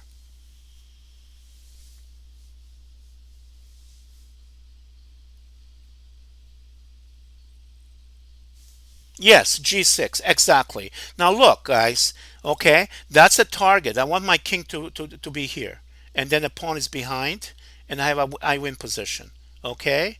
You see that? King on the sixth, pawn on the fifth. Okay, my king is leading the pawn. That's behind me. Okay? That's the I win position. Okay? All right. Now, how do I get to it? How do I create a position? Okay, knight. Okay, oh, sorry. So how do I create that? Okay, knight opposition. The two knights, the two kings are separated by knight distance. He moves. Okay, and now what do I do? What do I do? Okay, I sack a pawn. I sack the pawn to create horizontal opposition. Same line, odd number. Okay, and now when he moves, okay, knight opposition again, moving toward the pawn. Okay, and when he prevents me from entering f6, I go into horizontal opposition. Okay, same line, odd number. Okay, and when he moves, I go into knight opposition, making contact, and he defends. I go into horizontal opposition. Okay, same line, odd number. And when he moves, I get the pawn. Guess what? Who can tell me the name of this position? Yeah, that well, you cannot win with the f pawn. You can try it, but you cannot win it. Excuse me. Yeah, I forgot what my question. Yeah, it's called I win position. Okay, very good. Okay, so now we'll continue. Okay, and now let's say he goes over, I move over, and I push the pawn, and guess what, I'm pushing my pawn to seventh without check. That's a win. Black is in zugzwang, and I move to h7, and I'm able to promote and win.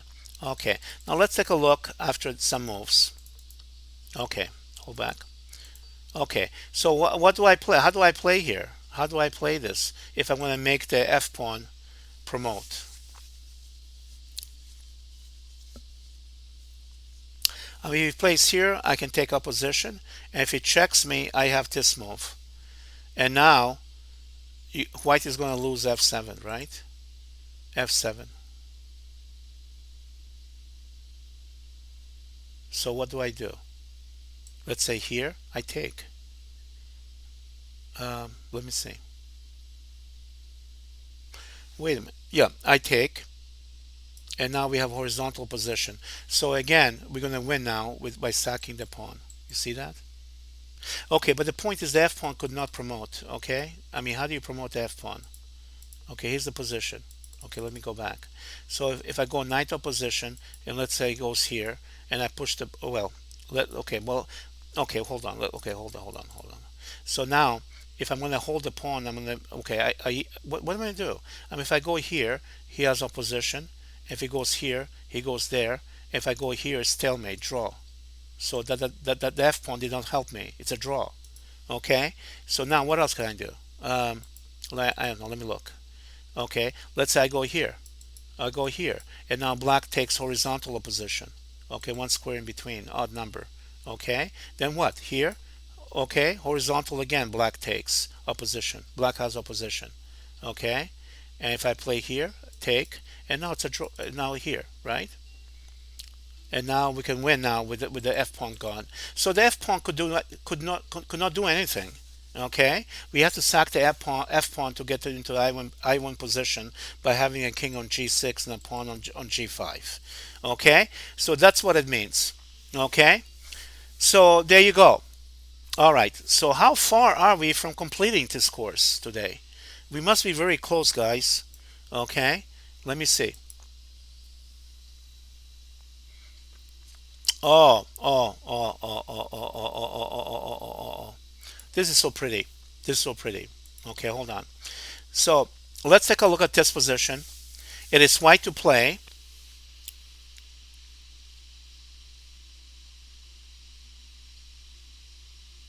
Oh yeah, good point. Good point.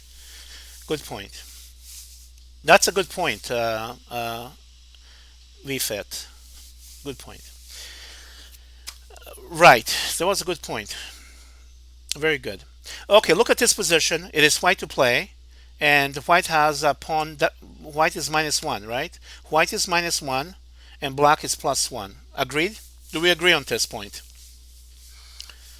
Do you know what I mean by this? Every pawn is worth a one pawn, right? Let's say. Okay, got it. All right. So now, I mean, black has a majority, but it's white to move. And what you're gonna do, what you're gonna do, is by playing this move, check. You're gonna devalue the majority. Now the pawns are doubled. The pawns are doubled. So instead of having two healthy pawns that are next to each other, right? Okay, you have now crippled pawns here, right? And by playing this move, black is in a zugzwang and he's going to lose this pawn, right? And when he moves, we're going to take the pawn. And you know what the result of this position is? We have seen it before. What is the result of this position? Okay, it's black to play. What is the result? Yeah, it's a draw. Okay, and why is it a draw? Let's take a look. Okay, here's the pass pawn. It's across the equator. Okay, so the key squares for this pawn are these. When the pawn is across the equator, there's 6 key squares, and this king can never land on any of these. On any of these. Okay, okay, any cannot land on any of these squares. Okay, it's a draw. Okay, now do I have any more moves? He goes back, opposition, check, blockade, hold. You go back on the same line as the pawn, white square, opposition, check means a draw, stalemate. Okay? All right, so let's go back. So we started with one side having a majority, and the guy with the minority with a smaller group sacrifices only pawn to create a 1-0, 1-0. Okay, so after this, it's 1-0, and the king is behind the pawn, and they can never get to the key squares. All right. Okay, do you guys understand this?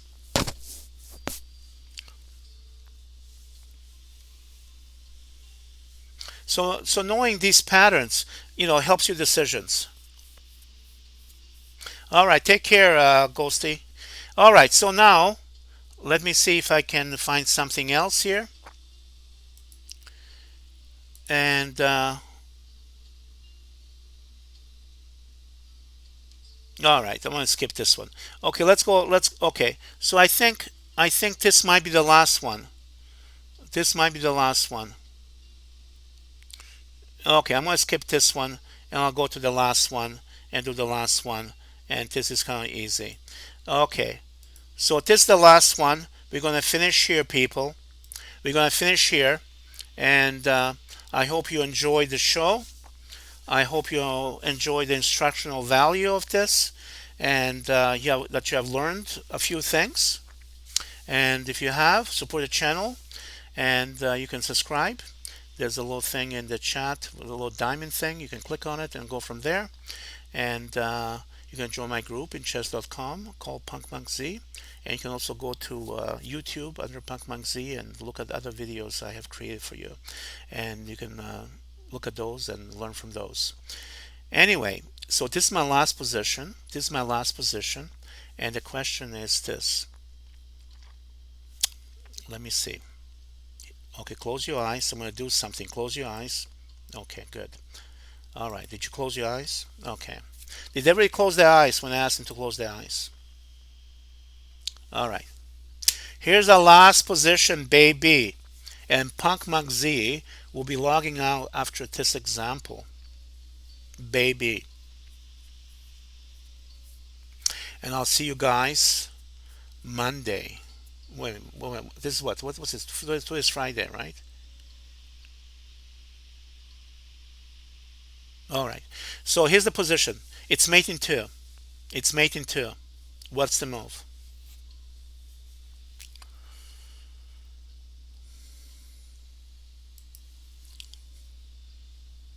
Mate in two. So black is going down the board to make a queen, right? So this pawn is frozen. This pawn is frozen. And the only thing that can move here is the king, right? The king is the only thing. But it's white to play. Okay? So who can tell me what the solution here is? Anybody?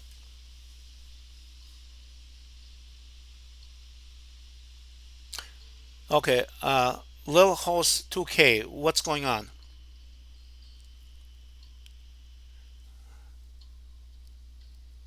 Oh, I see. So you're saying the answer is to play this, right?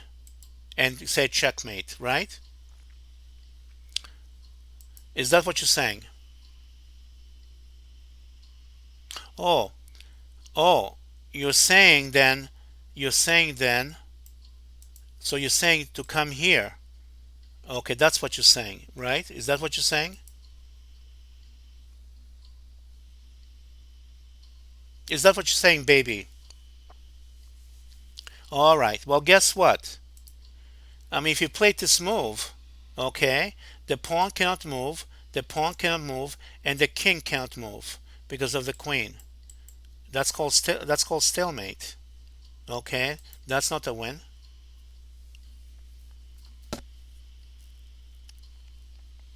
You see that?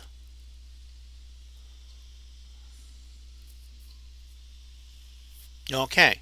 So the question is, there's mate in two. How do you do it?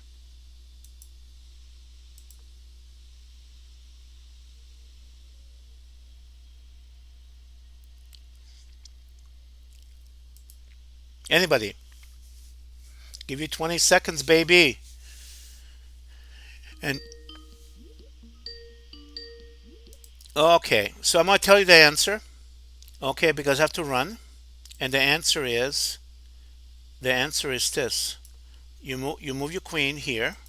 Okay, and when the king moves over only move, you can step down for the mate. All right. So thank you for sharing your time with me, and I'll see you guys. I'll see you guys Monday. Monday, and Monday I'll might do another endgame number three. So I'll see you guys later. Thank you, and later, alligator. Okay, here we go. I'm logging out. Logging out. Bye bye. Punk Monk Z out. Till later.